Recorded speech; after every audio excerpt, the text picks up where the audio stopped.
सुनो मोरे गुरुदेव ज्ञानी,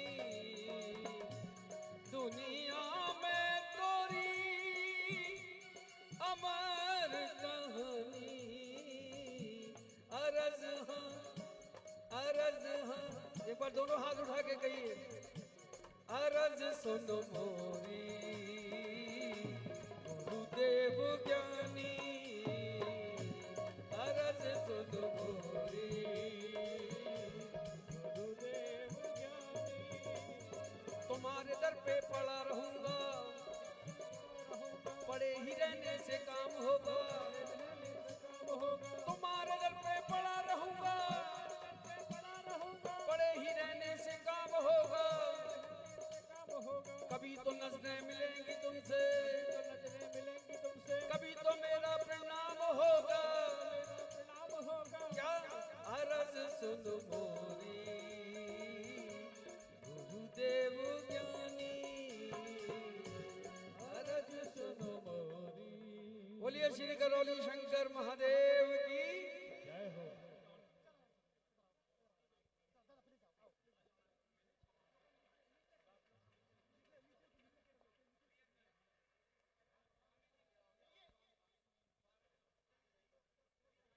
हरिहर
हरि हरि।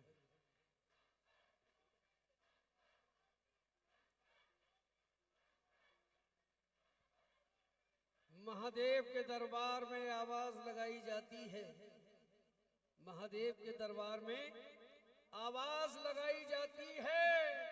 कोई हो चतुर पीने वाला यहाँ मुफ्त पिलाई जाती है।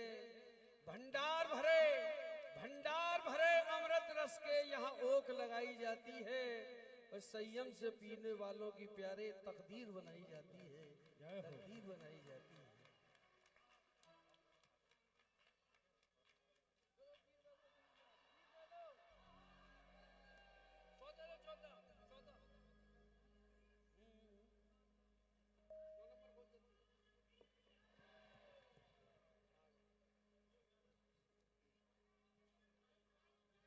मुझे बाबा तेरा मिला जो सहारा, मुझे बाबा तेरा मिला जो सहारा, मुझे बाबा तेरा मिला जो सहारा, मुझे बाबा तेरा मिला जो सहारा, मुझे बाबा तेरा मिला जो सहारा, मुझे बाबा तेरा मिला जो सहारा, जीवन की नैया को मिला है किनारा, जीवन की नैया को मिला है किनारा, जीवन की नैया को मिला है किनारा, जीवन की नैया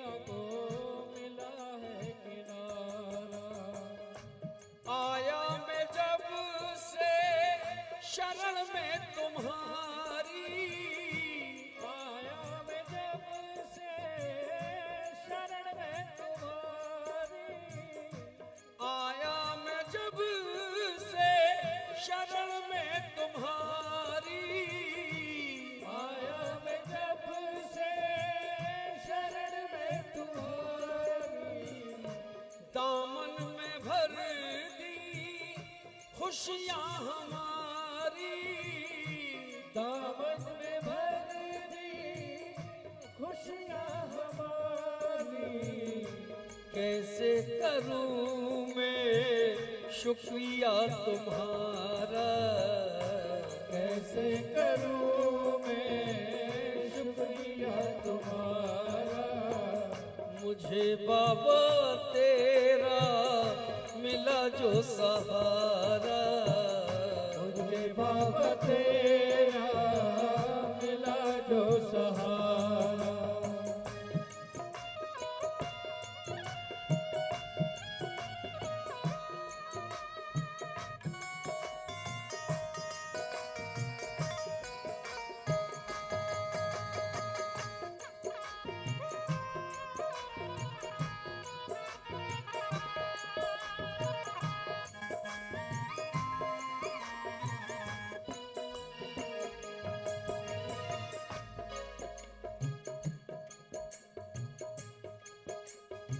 नैनों से नैन मिलते ही ये नैना तोल देते हैं, कितना कौन व्याकुल है ये नैना भूल देते हैं।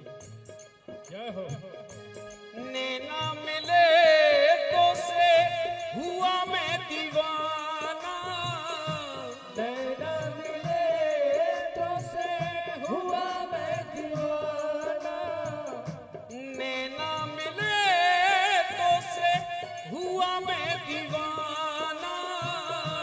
नैना मिले तो से हुआ मैं दीवाना। गुरुदेव ऐसा लगा अपना रिश्ता है पुराना, ऐसा लगा अपना रिश्ता है पुराना।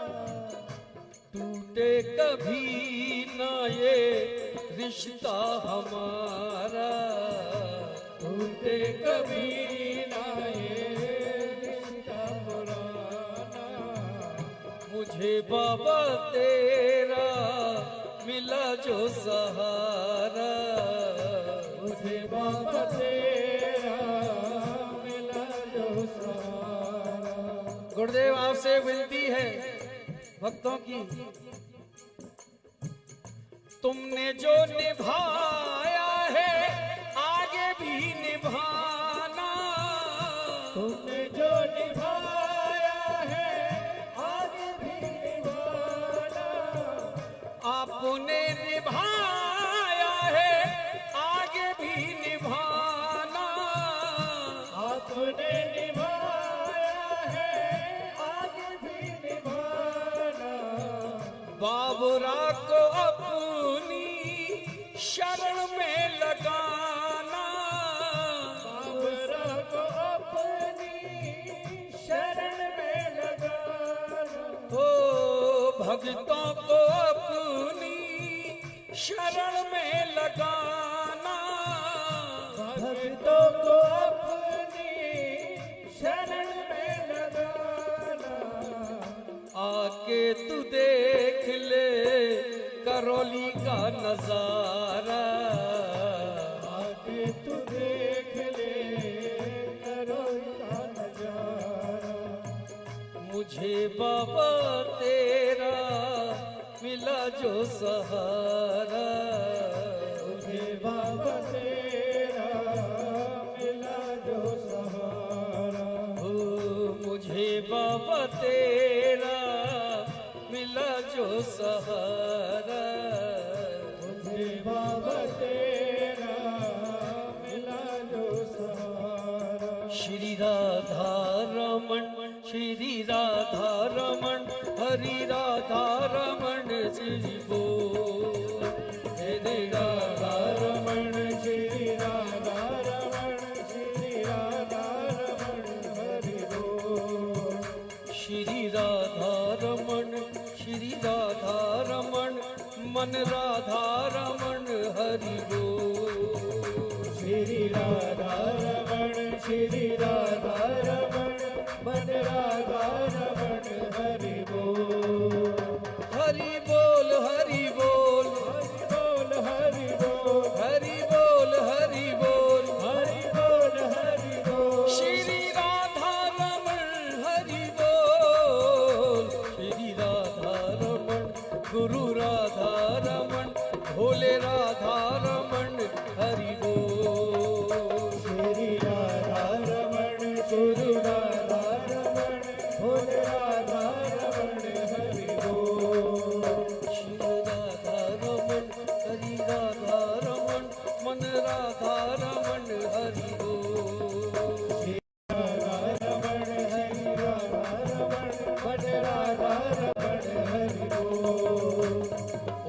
शिवाय बोलो ओम नमः शिवाय। ओम नमः शिवाय बोलो ओम नमः शिवाय।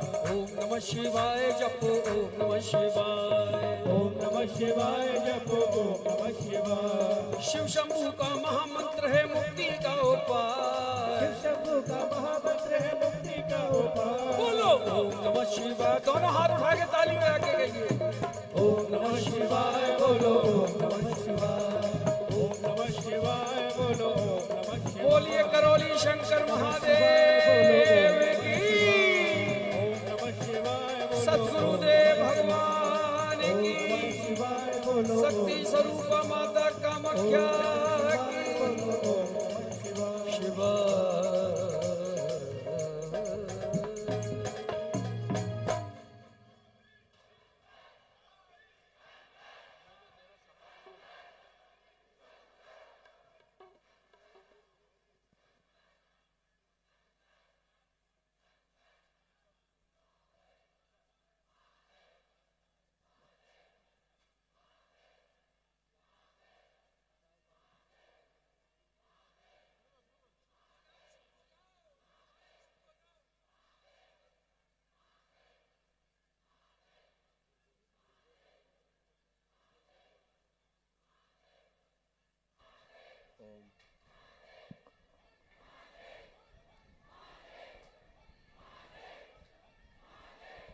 बोलिए सद्गुरुदेव भगवान की।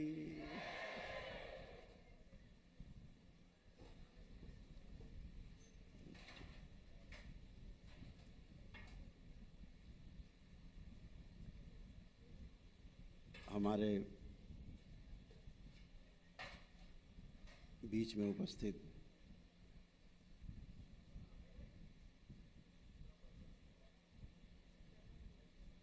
श्री महंत रविंद्रपुरी जी महाराज, जो कि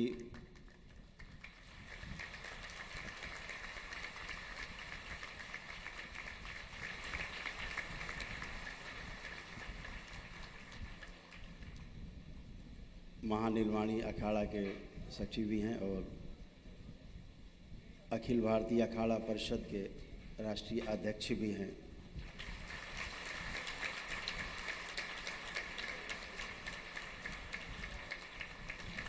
इसके अतिरिक्त ऐसे तमाम महागुरु जिनकी गद्दी को आप सुशोभित कर रहे हैं, आपका बहुत बहुत स्वागत है, अभिनंदन है। हमारे बीच में मुख्य अतिथि के रूप में उपस्थित हैं। आपने अपना बहुमूल्य समय दरबार को दिया, आग्रह को स्वीकार किया, इसके लिए हम सभी आपको बहुत धन्यवाद।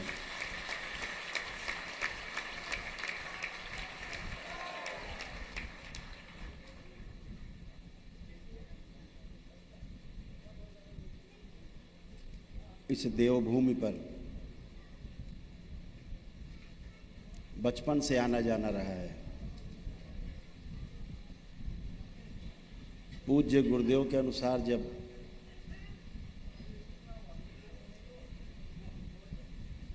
दरबार का गठन हुआ स्थूल रूप में,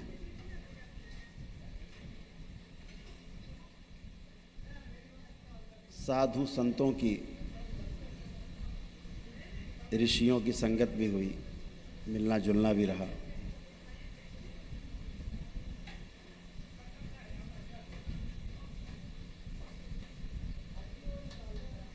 लेकिन कोई भाया नहीं। महाराज श्री, आप पहले संत हैं जो करौली शंकर महादेव दरबार के मंच पर आप मंचासीन हैं, आप पहले संत।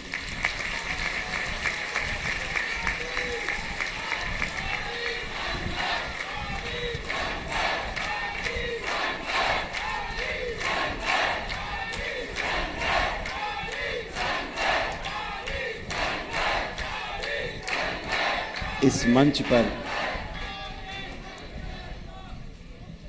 भगवान भोलेनाथ और माता कामाख्या की गरिमा से और हमारे परम पूज्य गुरुदेव पंडित श्री राधा रमण जी मिश्र और हमारी गुरु माता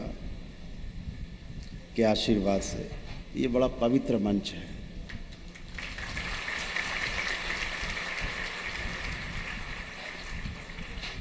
अंदर से प्रेरणा हुई, अंतः प्रेरणा। और दरबार ने पाया कि आप इसके लिए एकदम सर्वथा सुयोग्य संत हैं, जो मंच की शोभा बढ़ा सकते, हमारी गरिमा बढ़ा सकते।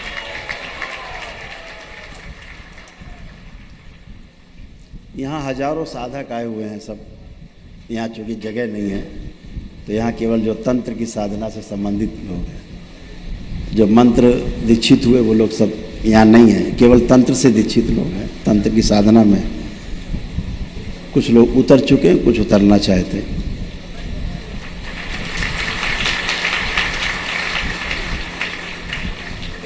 इस दरबार में मंत्र दीक्षा और तंत्र दीक्षा वही लेता है जो परिवार दरबार से जुड़ करके अपने को रोगों से, कष्टों से मुक्ति पाता है, फिर वो इस रूप में आता है। इसमें ऐसा एक भी व्यक्ति नहीं है जिसने दरबार से जुड़ करके अपने परिवारों को और स्वयं को कष्टों से मुक्त न कर लिया हो।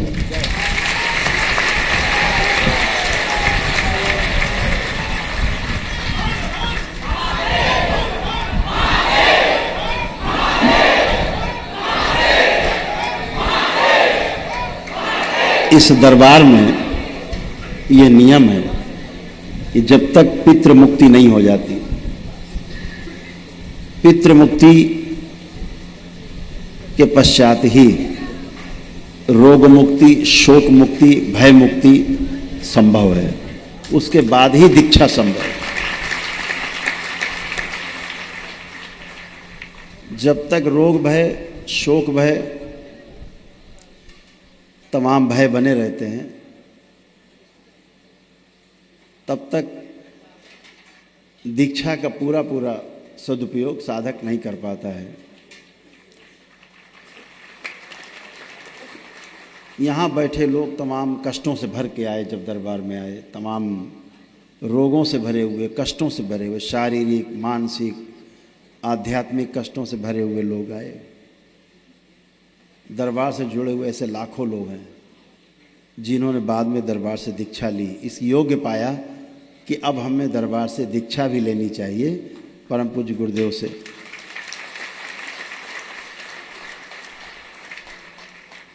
इनमें से ऐसे तमाम साधक हैं जो व्यवस्था को बहुत अच्छी तरह से समझ चुके हैं। बहुत अच्छे अच्छे साधक यहाँ बैठे हैं।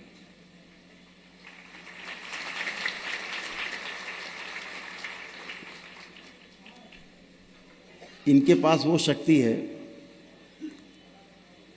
कि जिसे कष्ट हो रहा हो, अगर ये उसे देख ले नज़र भर के, उसका कष्ट खत्म हो जाता है।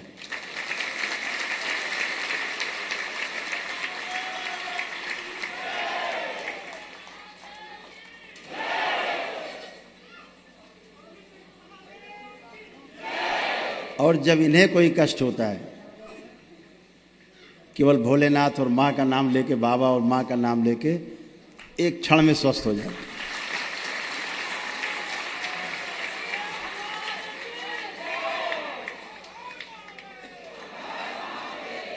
यहाँ ऐसे कितने लोग हैं जिन्हें कष्ट होता हो, हुआ हो, और बाबा माँ का नाम लेके 3 बार ओम नमः शिवाय बोल के आँख खोल दिया और कष्ट चला गया हो। ये सब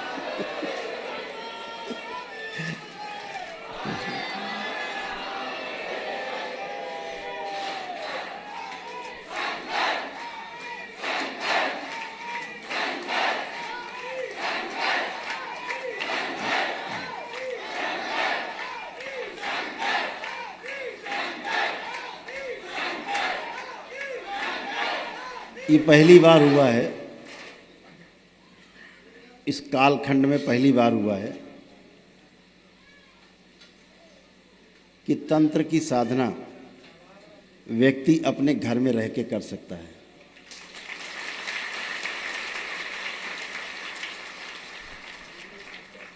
अन्यथा तंत्र का तो नाम सुन के ही आदमी सोचता था पता नहीं कहाँ बवाल में जा रहे हैं। ऐसा बदनाम किया गया तंत्र को। पहली बार हुआ है कि सूक्ष्म रूप से घर जो है ना शमशान है सबके, और ये अपने घर में साधना में लगे हुए हैं। भोलेनाथ का स्थान बना हुआ है पवित्र, सबसे पवित्रतम स्थान इस सृष्टि का शमशान है, और इन्हें कोई भय नहीं है। ये पहली बार है कि निर्भय हैं ये, इन्हें मृत्यु का भी भय नहीं है।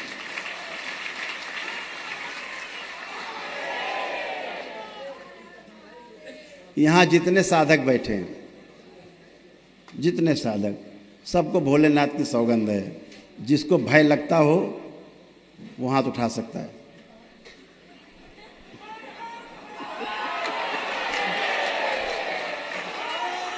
ये सब निर्भय हैं। ये पहली बार दरबार आपका जो है तंत्र के साधकों को पूरी तरह से निर्भय करता है, अभय प्रदान करता है। इन्हें मृत्यु का भी भय नहीं, मृत्यु का भी भय नहीं है। ये महाकाल की गरिमा है, उनकी गरिमा है।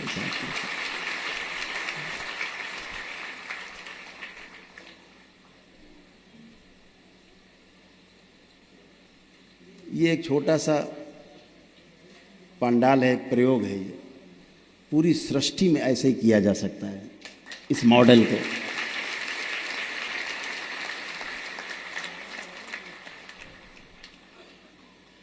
इस दरबार में जुड़ने के बाद जैसे ही जुड़ते हैं भय तो पहले ही चला जाता है, बचता नहीं। अभी जो भजन गा रहे हैं हमारे बीच में, वो राजू बावरा जी हैं आगरा से, बड़े फेमस टी सीरीज वगैरह के भजन इन्होंने किए। दरबार इन्हें कई बार वेंटिलेटर से उतार के लाया है।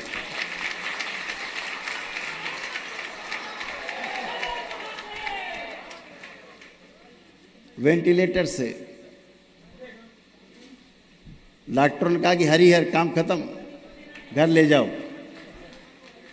फोन आता है इनकी धर्मपत्नी का या भाई का, गुरुदेव भैया तो गए। अरे दरबार ने कहा भाई कहीं नहीं गए, अभी तो बहुत गाना है इन्हें।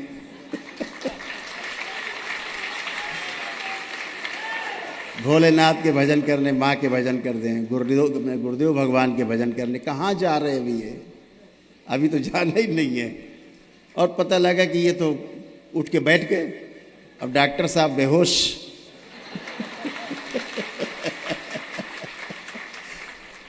और पता लग रहा हफ्ते 10 दिन बाद व्हील चेयर में बैठे हुए आश्रम में लोग टहला रहे हैं। बोले चल नहीं पाएंगे कभी। अरे हमने दौड़ते हैं अभी, ये लोग खड़े हो जाओ, तो ये खड़े हो गए।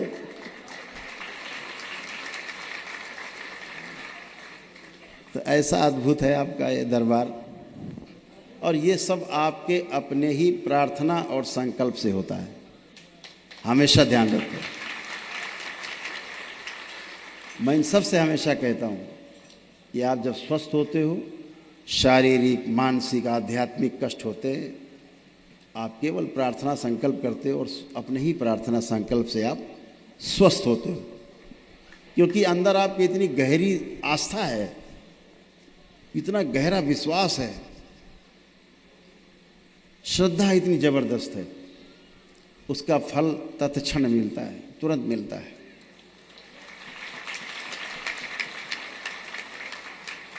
इन सबको दरबार ने कहा जैसे कि जो भी शक्ति आपके पास आएगी अपने आप अर्जित करेंगे अपनी साधना से,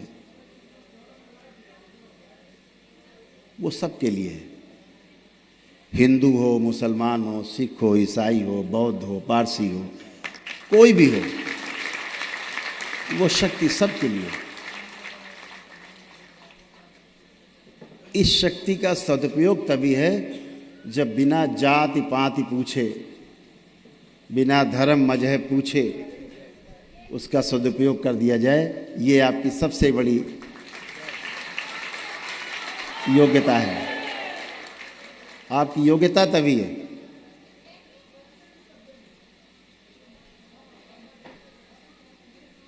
जाति पाति पूछे नहीं कोई, हरि को भजै सो हर का होए।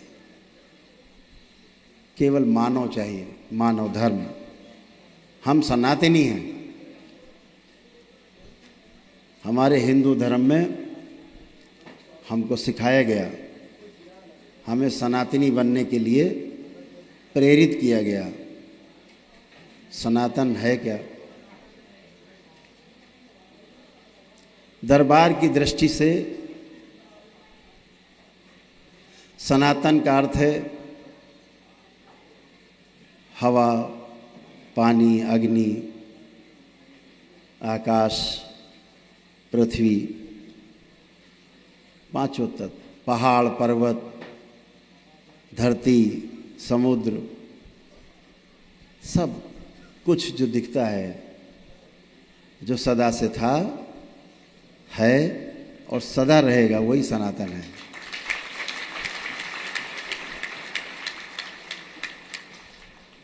ये एक व्यवस्था है और व्यवस्था ही हमारा धर्म है। जब हम धर्म का पालन करते हैं और इस व्यवस्था में रह करके व्यवस्थित रहते हैं तो व्यवस्था हमारी पुष्पित और पल्लवित होती है। यही हमारा धर्म है। और जब हम इस धर्म की रक्षा करते हैं तो धर्म हमारी रक्षा करता है।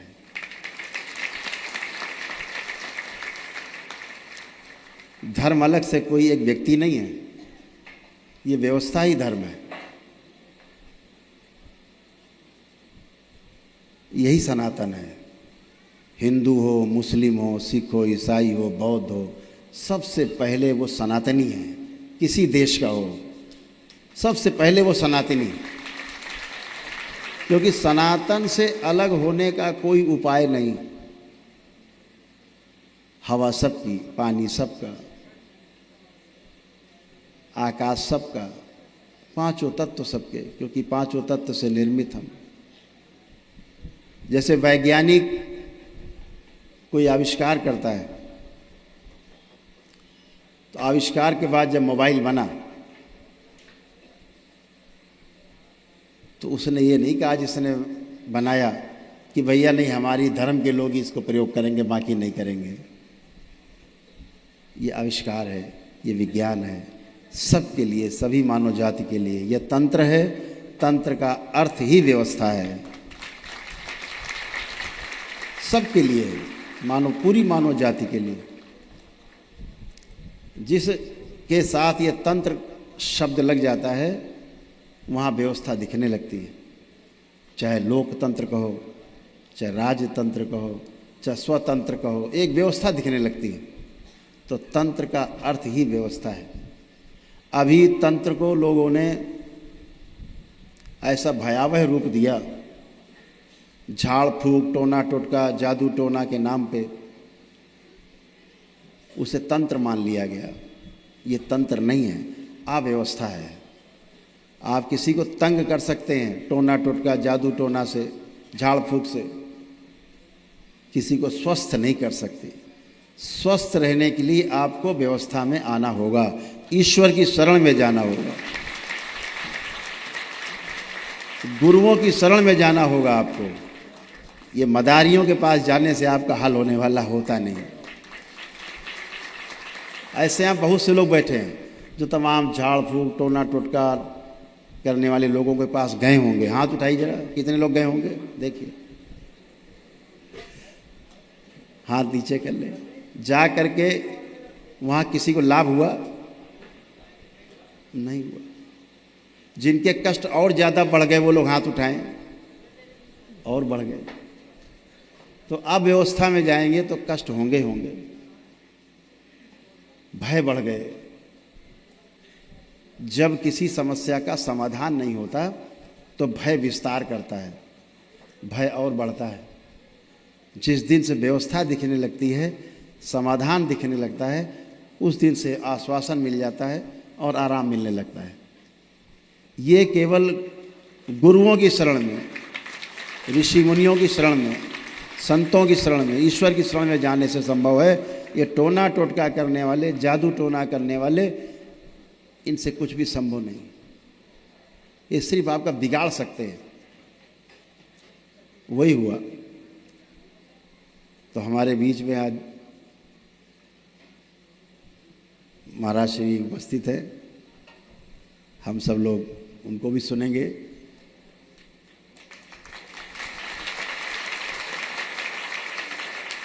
बहुत बहुत स्वागत करते हैं महाराज श्री का, हम सभी दरबार के लोग आपका सभी लोग स्वागत करते हैं।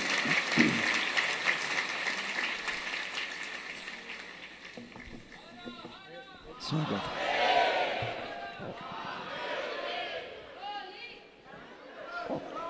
हर हर महादेव। बोलो करौली सरकार की। देश में आजकल बहुत सरकार बन गई है, हर सरकार से ध्यान बच के रखना, अपनी सरकार पे ही रहना आप लोग। सिद्धि सदन सन्मति के दाता मुदमंगल संसार, गणपति रिद्धि के प्रिय पति वंदो बारंबार। आज आपके पितृ की प्रिय लीला विस्तार, भाषा सकल शुभोधिनी रचूं करो निस्तार। शिव शिव तम सब जगत के रक्षक तेज निधान, कर त्रिशूल से मेटियो तीन शूल जग जान। अपने तीसरे नेत्र से भस्म कीजियो जाल, जग जंगम जंजाल जग जीत हुए बेकाल। बोलो महाकाल भगवान की, सद्गुरुदेव भगवान की जय, करौली सरकार की जय, जगदम्बा भवानी की जय। हरिद्वार की इस पवित्र नगरी में सप्तऋषि भूवतवाला का ये क्षेत्र है। शायद मुझे ऐसा लगता है महाराज जी, आश्रम और मठ तो यहाँ बहुत थे, लेकिन आपके जैसे एक सुयोग्य गुरु की यहाँ आवश्यकता थी, इसलिए महादेव ने आपको यहाँ बुलाया है। मैं सर्वप्रथम हरिद्वार में, क्योंकि मैं हरिद्वार में रहता हूँ और भगवान शिव की ससुराल कनखल, जहाँ भगवती सती का जन्म हुआ है, वहाँ मुझे एक बिना वेतन की नौकरी भगवान शिव ने दी है और मुझे आपका वहाँ स्वागत करने का हुआ है। पुनः एक बार आपका बहुत बहुत नागरिक अभिनंदन। हरिद्वार के समस्त साधु समाज की तरफ से आपका पुनः एक बार बहुत बहुत आभार, अभिनंदन। और देश विदेश से आए हुए सभी भक्तगण, भक्तिमती माताओं बहनों, मंच पर बैठे हुए सभी पूजनीय संतगण, ब्रह्मदेव, वाद्य यंत्रों से संबंधित जितने कलाकार हैं, मीडिया के बंधु, करौली सरकार के विषय में जितना भी कहा जाए कम ही है।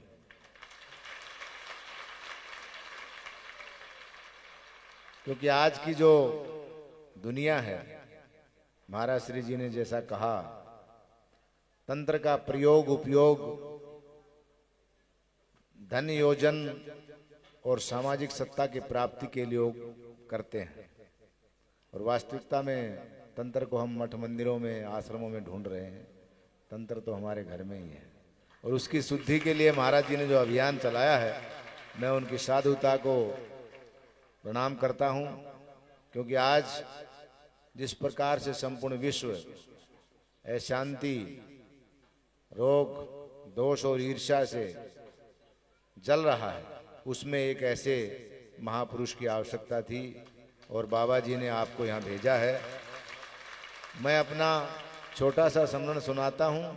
शायद 1 या 1.5 वर्ष पहले महाराज जी से मेरी दूरभाष से बात हुई थी, और उसके बाद लगभग 500-700 एपिसोड मैंने देखे होंगे। पिछले महीने लगभग 1-1.5 महीने से मुझे लगातार एक इंडिकेशन हो रहा था कि मुझे बाबा जी और माता जी का आदेश हो रहा कि मुझे करौली जाना चाहिए। तो महाराज जी का जो आंतरिक तरंगों का संपर्क था वो तो मुझसे था, लेकिन वर्तमान का जो संपर्क जिसको हम दूरभाष कहते हैं, मोबाइल या कोई संचार व्यवस्था, मेरे पास नहीं थी। तो उसमें एक भक्त हैं हमारे ज्ञानेंद्र तिवारी, एबीपी न्यूज के एडिटर हैं, वो महाराज जी से भी जुड़े हुए हैं। उनको मैंने फ़ोन किया कि मैं शायद 4 या 5 तारीख को प्रयाग जा रहा हूं और मेरी इच्छा है कि मैं कानपुर एक बार दरबार में जाकर हाजिरी लगाऊं। और उन्होंने महाराज जी को प्रार्थना किया। संध्या में मेरे पास उनका समाचार आया कि बिल्कुल आप जाइए, और वो 6 तारीख दोपहर तक वहीं हैं। फिर महाराज जी से मेरी जो सहायक थे राहुल भाई, उनके दूरभाष से बात हुई। तो बार बार मुझे लग रहा था, क्योंकि मैं भी बचपन में साधु बना, और महाराज जी को मैंने ज़्यादा अपने विषय में क्या जानकारी देना, जो स्वयं सब कुछ जानते ही हैं, क्योंकि जो अनजान है उसके आगे प्रकट की जाती है व्यथा। तो हो सकता है कोई मेरी ऐसी व्यथा हो, या मेरे पंचभौतिक शरीर पर किसी प्रकार का कोई ऐसा चक्कर चल रहा हो जिसके निवारण के लिए महादेव ने मुझे महाराज जी के पास भेजा। और ऐसा जैसे ही हम वहां गए, वहां जाकर के वहां का एटमॉस्फेयर मैंने देखा। लगभग 2.5-3 घंटे हम वहां रहे। न चाय की याद, न कॉफी की, न पानी की। फिर उसके बाद मैं प्रयाग गया, एक दिन वहां रहा। योगी जी ने, माननीय मुख्यमंत्री जी, एक मीटिंग बुलाए थे वहां कुंभ मेले संबंधित। अगले दिन मैं आया। दोनों के इष्ट एक ही है, महादेव।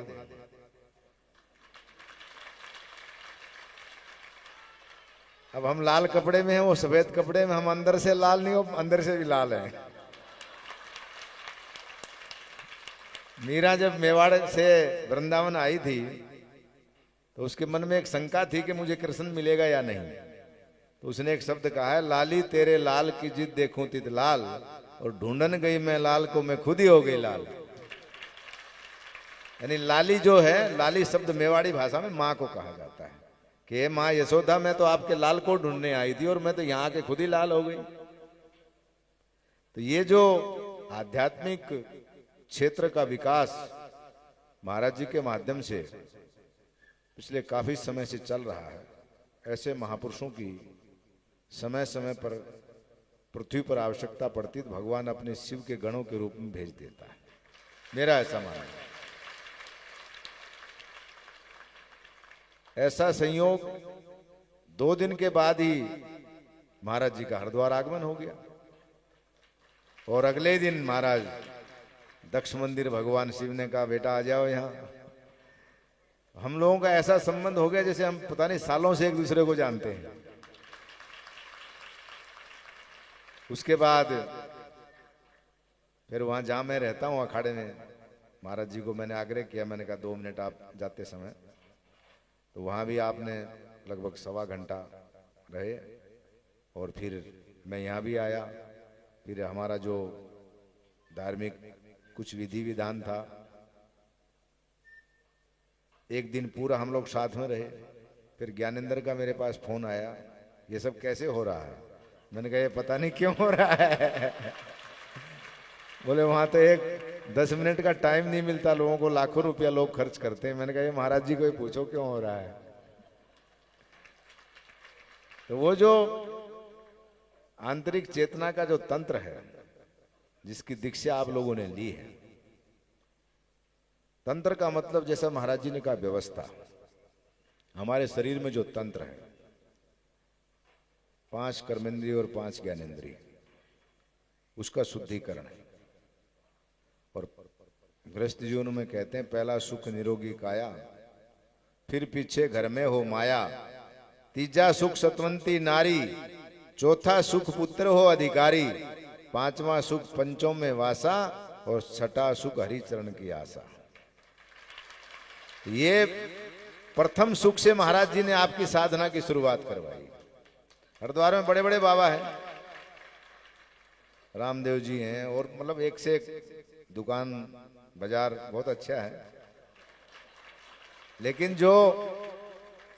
जो बैंक में एफडी हम बनाते हैं अपनी जीविका उपार्जन के लिए, अध्यात्म क्षेत्र में जो बैंक बैलेंस है वो कितने लोगों के पास में है? जैसे मैंने शुरू में ही कहा, महाराज जी ने एक शब्द का उच्चारण किया, जात पात पूछे ना कोई, हरि को भजे सो हरि को होई। वैष्णव परंपरा के जो हमारे अखाड़े हैं उसमें 4 आचार्य हो गए हैं, 5, रामानुजाचार्य, माधवाचार्य, वल्लभाचार्य, निम्बारकाचार्य, ये चारों आचार्य दक्षिण भारत में हुए। और हम लोग सन्यासी हैं। सन्यास तो आदि अनादि से है। जब सूर्य पैदा हुआ तब सन्यास पैदा हुआ। सनातन का मतलब सूर्य। जब सनातन तभी खत्म होगा जब तक सूर्य रहेगा, तो सनातन खत्म नहीं होगा। क्योंकि ऐसे समय पे ऐसे ऐसे महापुरुषों को सनातन के प्रतिनिधि के रूप में भगवान भेजता रहता है। तो शंकराचार्य ने 10 नाम सन्यास बनाया, उनका जन्म भी केरला में हुआ। एक ही आचार्य हमारे यहाँ उत्तर भारत में हुए, रामानंदाचार्य, जिनका जन्म हुआ प्रयागराज, जिन्होंने सारे समाज को उस समय की जो परिस्थिति थी, जैसे आज देश काल परिस्थिति के अनुसार महाराज जी कर रहे हैं, उन्होंने ये कहा, जात पात पूछे ना कोई, हरि को भजे सो हरि को होई। यानी कबीर को उन्होंने दीक्षा दिया, तुलसी को भी उन्होंने दिया, सूरदास को उन्होंने दीक्षा दिया। रामानंद जी महाराज ने ही संपूर्ण उत्तर भारत में जातिवाद पे सबसे पहले चोट किया, और वो तो मुगलों का शासन था। तो देश काल परिस्थिति और पात्र के अनुसार शंकराचार्य जी ने कहा, सन्यासी को अपना स्वरूप, अपनी व्यवस्था बदल लेनी चाहिए। आज की जो व्यवस्था है, और हमारे यहाँ तो बुंदेलखंड में तो बाढ़ ही आ रखी है।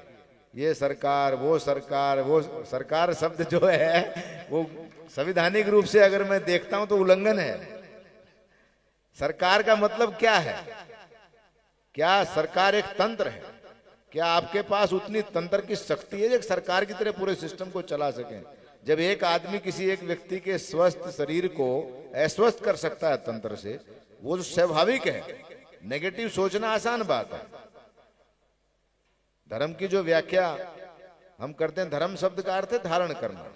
जैसे ये कुर्सी है, इसका धर्म है धारण करना। इस पे कोई भी चीज रखो, धर्म है धारण करना। धरी धातु से उसका निर्माण हुआ है। लेकिन पॉजिटिव एनर्जी, जो लोग एम्स में भर्ती हैं, एक एम्स के डॉक्टर मेरे भी शिष्य हैं बड़े, 1-2 बार मेरी भी उनसे चर्चा हुई। मैंने कहा, करोली वाले महाराज जी के यहाँ बहुत लोग जाते हैं, तो हमारे यहाँ कोई क्लाइंट वहां गए हैं जिनका ऐसा उपचार हुआ हो आध्यात्मिक रूप से, जो कोमा से निकल के आए हों?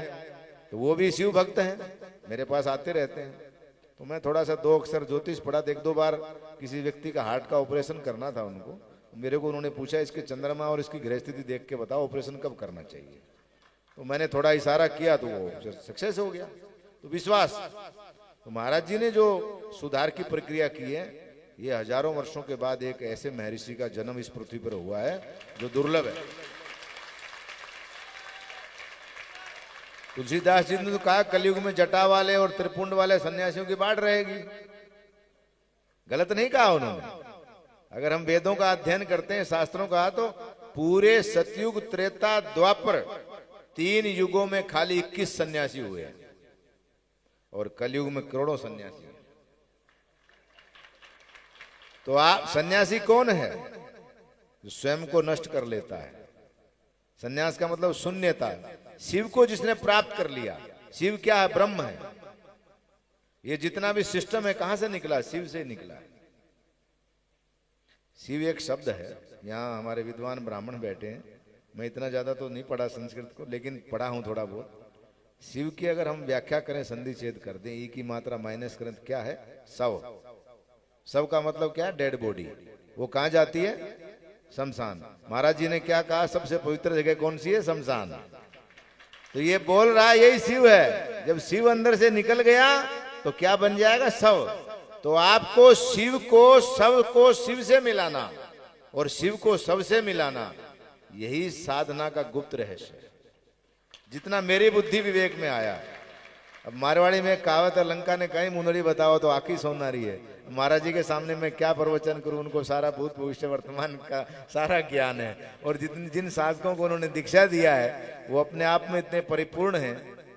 तो मैं तो एक समझो कि इस कार्यक्रम का हमारे यहाँ जो कहते हैं ना होस्ट, यानी अतिथि आने वाले का स्वागत करने के लिए, तो मैं तो आपका स्वागत करने के लिए यहाँ आया हूँ। और आपने मुझे यहाँ जो सम्मान दिया, 3-4-5 दिन का सत्संग और आपका सानिध्य, आपके द्वारा जो वैदिक कर्मकांड की क्रियाओं, क्योंकि जब मैं आपके पास गया था 5 तारीख को, और आज तारीख कितनी है? 18। कल थी पूर्णिमा। पूर्णिमा तो वैसे परसों आ गई थी। यानी पूरे वर्ष में चंद्रमा की 16 कलाएं, सूर्य की कितनी कलाएं हैं? 12। ज्योतिष ये कहता है और ये हकीकत है। राम कौन थे? सूर्यवंशी, क्योंकि सूर्य की 12 कलाएं हैं। कृष्ण कौन थे? चंद्रवंशी, उसकी 16 कलाएं। राम के अंदर 4 कलाएं कम थी जो परशुराम से उन्होंने खींचा, तब 16 कला पूर्ण हो गई।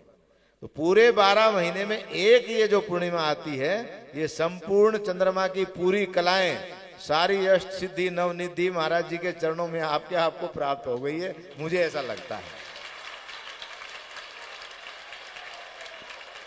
और उसके बाद कार्तिक का मास प्रारंभ हुआ। आज से प्रतिपदा, जो भगवान शिव के पुत्र हैं, प्रथम पुत्र कार्तिक, यानी जितना मैंने स्वाध्याय किया है, संसार में 2 ही ऐसे पुत्र हुए हैं। एक कार्तिक, जिसके शरीर में मां का दूध नहीं था। दूसरे महर्षि भागीरथ, जिसके शरीर में पिता का अंश नहीं था, जो गंगा को लेकर के आए तपस्या करके। एक बार पार्वती ने कहा, तुम मेरे पुत्र नहीं हो कार्तिक, लेकिन मैंने दूध तो पिलाया है। तो कार्तिक एक ऐसा पुत्र था जिसने अपने शरीर से दूध निकाल के पार्वती को दे दिया था, और क्रोध में आके श्राप दे दिया था कि आज के बाद कोई पतिव्रता स्त्री अगर मेरा दर्शन करेगी तो विधवा हो जाएगी। तो आज भी उत्तर भारत में 2-3 मंदिर हैं कार्तिक के, जहां स्त्री प्रवेश निषेध लिखा हुआ है। दक्षिण भारत में बहुत मंदिर है। बाल स्वरूप में कार्तिक की प्रतिमाएं हमारे यहाँ मंदिरों में हम रखते हैं। तो उसके नाम से कार्तिक का महीना। और इसमें साधना किसकी होती है? विशेषकर भगवान विष्णु की। पद्म पुराण में उसका उल्लेख आता है। और इस पवित्र महीने में कार्तिक स्नान माताएं बहनें सुबह ब्रह्म मुहूर्त में 3-4 बजे उठ के स्नान करती हैं। जो माताएं आजकल तो 8-9 बजे नहाती हैं, लेकिन जो कार्तिक स्नान करती हैं महिलाएं, वो जल्दी सुबह प्रभात वेला में उठती हैं। और उसके बाद कथा, तुलसी का पूजन, फिर ये जो समय आ रहा है, ये अपने आप में भौतिक स्वरूप में एक पर्व का समय, ये प्रकृति के परिवर्तन का समय है। और आज के युग में ये परिवर्तन करने के लिए, ऋषि परंपरा को जागृत करने के लिए महाराज जी का अवतरण हुआ है, ये समझ लो आप। गंगा कहां से निकलती है? गंगोत्री से। और कानपुर तक गंगा साफ है। कानपुर से आगे मैली होती है, जितना मेरा अध्ययन है। अब थोड़ा सत्य है, अब थोड़ा सरकार ने परिश्रम किया है। नमामि गंगे योजना चलाया, राजीव गांधी जी ने एक योजना प्रारंभ किया था, गंगा को स्वच्छ किया जाए। लेकिन हमारे यहाँ नेताओं का पेट जो है वो गणेश जी से भी बड़ा है। गणेश जी 1.25 क्विंटल लड्डू खाते हैं, ये लोग सरिया सीमेंट सब हजम कर लेते हैं, लीवर बहुत मजबूत है। तो आज के समय में एक तो स्पष्ट बोलना, सत्ता पे जो लोग बैठे हैं, अगर कहीं किसी बाबा ने उनके विरुद्ध बोल दिया तो बाबा का इंक्वायरी तुरंत शुरू हो जाएगा। जितने भारत में बाबा हैं सबका हिट लिस्ट वहां अमित भाई के यहाँ पहुंचा हुआ है। हमारे हरिद्वार में कई लोग परेशान हैं। और जो भी भारत में घूम रहे हैं ना, जो अपने कंधे पे सरकार लेकर के प्रवचन कर रहे हैं, सारी सरकार के पास रिपोर्ट है, उनकी बड़ी सरकार के पास। हम लोगों की तो एक ही सरकार है, वो है महादेव की सरकार। वो ना कभी बनती है और ना कभी बर्खास्त होती है, वो अखंड सरकार है। और हम सब लोग, आप और हम सब मिल करके उसी के हम लोग गण हैं और उसी के हम लोग अंश हैं। तो हम लोगों को तो निश्चिंत रहना है, क्योंकि शंकर की सरकार कभी नष्ट हो ही नहीं सकती है। शिव स्वयं ब्रह्म है, संहारक भी वही है, उत्पादक भी वही करते हैं, पालन भी वही करते हैं। विष्णु भी उन्हीं का अंश है, ब्रह्मा भी उन्हीं का अंश है, रुद्र भी उन्हीं का अंश है। तो जो शिव भक्त है और उसका किसी किसी को माध्यम बनना पड़ता है। ब्रह्मलीन पूज्य बाबा जी ने जो साधना माता कामाक्षा में की, मां शंकराचार्य जी की मां जो थी, जब उसके प्राण निकलने लगे तो शंकराचार्य कश्मीर में थे, साधना में बैठे थे। उनकी मां ने आवाज लगाया, शंकर शंकर, और शंकराचार्य की समाधि टूटी। उन्होंने कहा, इस पंच भौतिक शरीर को जिस मां ने जन्म दिया वो मुझे बुला रही। वायु मार्ग से शंकराचार्य पहुंचे। जो शक्ति हनुमान जी के पास थी, जो शक्ति परशुराम जी के पास आज भी है, वो चिरंजीवी हैं दोनों, वही शक्ति शंकराचार्य के पास थी। और जाकर के उन्होंने उस अवस्था को देखा तो शंकराचार्य ने पूछा, आप क्या चाहती हो? उसने कहा, मैं शंकराचार्य से बात नहीं करना चाहती, मैं मेरे बेटे शंकर से बात करना चाहती हूँ। तो हम लोगों की कुछ रूढ़िवादी परंपराएं हैं सन्यास की। जब हमारा सन्यास की दीक्षा होती है तो उसमें जो जन्म के माता पिता हैं पंचभौतिक शरीर के, उनका पिंडदान करा दिया जाता है। वो हमारे लिए मर गए, 7 पीढ़ी आगे 7 पीढ़ी पीछे, और हमारा स्वयं का भी पिंडदान के हम भी मर चुके हैं। यानी सन्यासी स्वयं अपने आप में एक जिंदा लाश है। ऐसी एक परंपरा सन्यास की, ये आदिकाल से चली आ रही है। तो शंकराचार्य ने कहा, मैं तो पिंडदान कर चुका हूं, तो मैं आपका अग्नि संस्कार नहीं कर सकता। तो माँ कष्ट से करा रही थी, लेकिन शंकराचार्य अंतिम समय अपनी माँ को दीक्षा दिया, मृगशाला पर बैठाया उनको, और उन्होंने उनको एक मंत्र दिया। महाराज जी ने बहुत से गुप्त रहस्यों के मंत्र आप लोगों के अंदर रोपित कर दिए हैं। क्योंकि ये लाइट जल रही है, जलाने वाले को और जलने वाले को दोनों को पता है। लाइट को भी पता है मैं जल रही हूँ, पर इसकी रोशनी में हम सब बैठे, तो मैं भी एक कोने में कहीं रोशनी में, थोड़ा सा आपके पास 2-4 दिन का सत्संग हुआ है, थोड़ी सी एनर्जी मैंने अनुभव किया, उसका मैं अनुभव बता रहा हूं। तो शंकराचार्य ने माता को भगवान विष्णु का दर्शन करा के, नारायण को, उनकी आत्मा को निकाल करके, और तब उनके जो परिवार के ब्राह्मण थे उनको कहा, इसका अग्नि संस्कार करो, क्योंकि सन्यासी अग्नि संस्कार कर नहीं सकता है। तो उसने कहा, नहीं, इतने बड़े तुम सिद्ध हो, लोग कहते हैं तुम शंकर के अवतार हो, तुम खुद ही करो। उसने कहा, मैं नहीं कर सकता हूं। परिवार के सब लोगों ने मना कर दिया। तो शंकराचार्य स्वयं शिव के अंश थे, उन्होंने भगवान शिव का ध्यान किया। तो भगवान शिव ने आदेश किसको दिया? गणेश जी को, कि तुम्हारी माँ का जो पंचभौतिक शरीर है, जिसमें मेरा अंश का जन्म हुआ है, उसका संस्कार करना है। गणेश तुम जाओ नीचे। तो गणेश जी ने अग्नि जला करके शंकराचार्य की माँ का संस्कार किया। और जब संस्कार संपूर्ण हुआ, शुरू हुआ, शंकराचार्य के मुख से 2 ही शब्द निकला कि मैं अपने इस पंचभौतिक शरीर के चमड़े के अगर जूतियां बना करके भी आपको पहनाऊं तो माँ का ऋण नहीं उतार सकता। संसार में माँ से बड़ा कोई गुरु नहीं है। कोई कितना ही बड़ा गुरु अपने आप को कहता, प्रथम गुरु माँ। महाराज जी की प्रथम शिक्षा यही है, प्रथम अपने पिता का ध्यान करो जिसने सृष्टि में आपके शरीर को लाया, और उसके बाद उस माँ का जिसने 9 महीने गर्भ में रखा। माँ क्या है? वसुंधरा है, पृथ्वी है, वो धारण करती है। जैसे आदमी घर में जाता है ना, वो जाते ही कपड़ा लत्ता बैग तुरंत इधर फेंक देगा। महिलाएं जाएगी, हर चीज को अवेयर के रखती है। पुरुष जो है वो आकाश तत्व है, स्त्री जो है पृथ्वी तत्व है। ये वेदांत की व्याख्या। तो ये जो गुरु और शिष्य का संबंध है, इसमें ये जरूरी नहीं है कि हम साधु बनकर ही ज्ञान प्राप्त करें या ज्ञान दें। ऋषि परंपरा में ये कंपलसरी नहीं था पहले भी कि आप मैरिड हैं तो आप ऋषि नहीं हैं। महर्षि वशिष्ठ भी, उनकी पत्नी थी अरुंधति, विश्वामित्र भी थे, जितने हम सब ऋषियों की संतान है। ब्रह्मा जी ने सृष्टि का जब उत्पन्न किया तो सबसे पहले ऋषियों को ही पैदा किया। शत्रुपा और मनु से सृष्टि प्रारंभ हुआ, जिससे मानव बना। और ये जो शक्तियों का एक सिस्टम बनाया भगवान शिव ने, तो मेरा ऐसा अनुभव है, मेरा अभी ये 4 नवंबर को मेरा जन्मदिन आ रहा है। 4 जन्मदिन है मेरे। पासपोर्ट में लिखा है 27 अक्टूबर, और जन्म कुंडली बनाई एक ब्राह्मण ने हस्तरेखा देख करके, उसने निकाला 4 नवंबर, कार्तिक शुक्ल पंचमी। और मेरे स्कूल के सर्टिफिकेट में लिखा है 8 दिसंबर। क्योंकि मेरी आयु छोटी थी तब हेडमास्टर ने कहा एडमिशन नहीं हो सकता है, 4.5 साल की उम्र है इसकी। तो मेरे पिताजी ने कहा, महाराज कुछ भी करो, ये इसको पढ़ाना जरूरी है, इसको स्कूल में एडमिशन दो आप। तो 1 साल उम्र बड़ी लिखा दी। तो मैं कभी कभी सोचता हूं कि हम इस पृथ्वी पर आए हैं मानव शरीर धारण करके। जिस भगवती जगदम्बा ने 9 महीने हमको गर्भ में रखा, पालन पोषण किया, हम उसकी तो सेवा नहीं कर पाए इस शरीर से। लेकिन ये इतनी जो हजारों लाखों माएँ हमारे सामने बैठी हैं, अगर उनके किसी काम, हमारी भक्ति का, शक्ति का, तंत्र का, मंत्र का, यंत्र का कोई एक सूत्र भी अगर काम आ गया तो हमारा जीवन सफल है।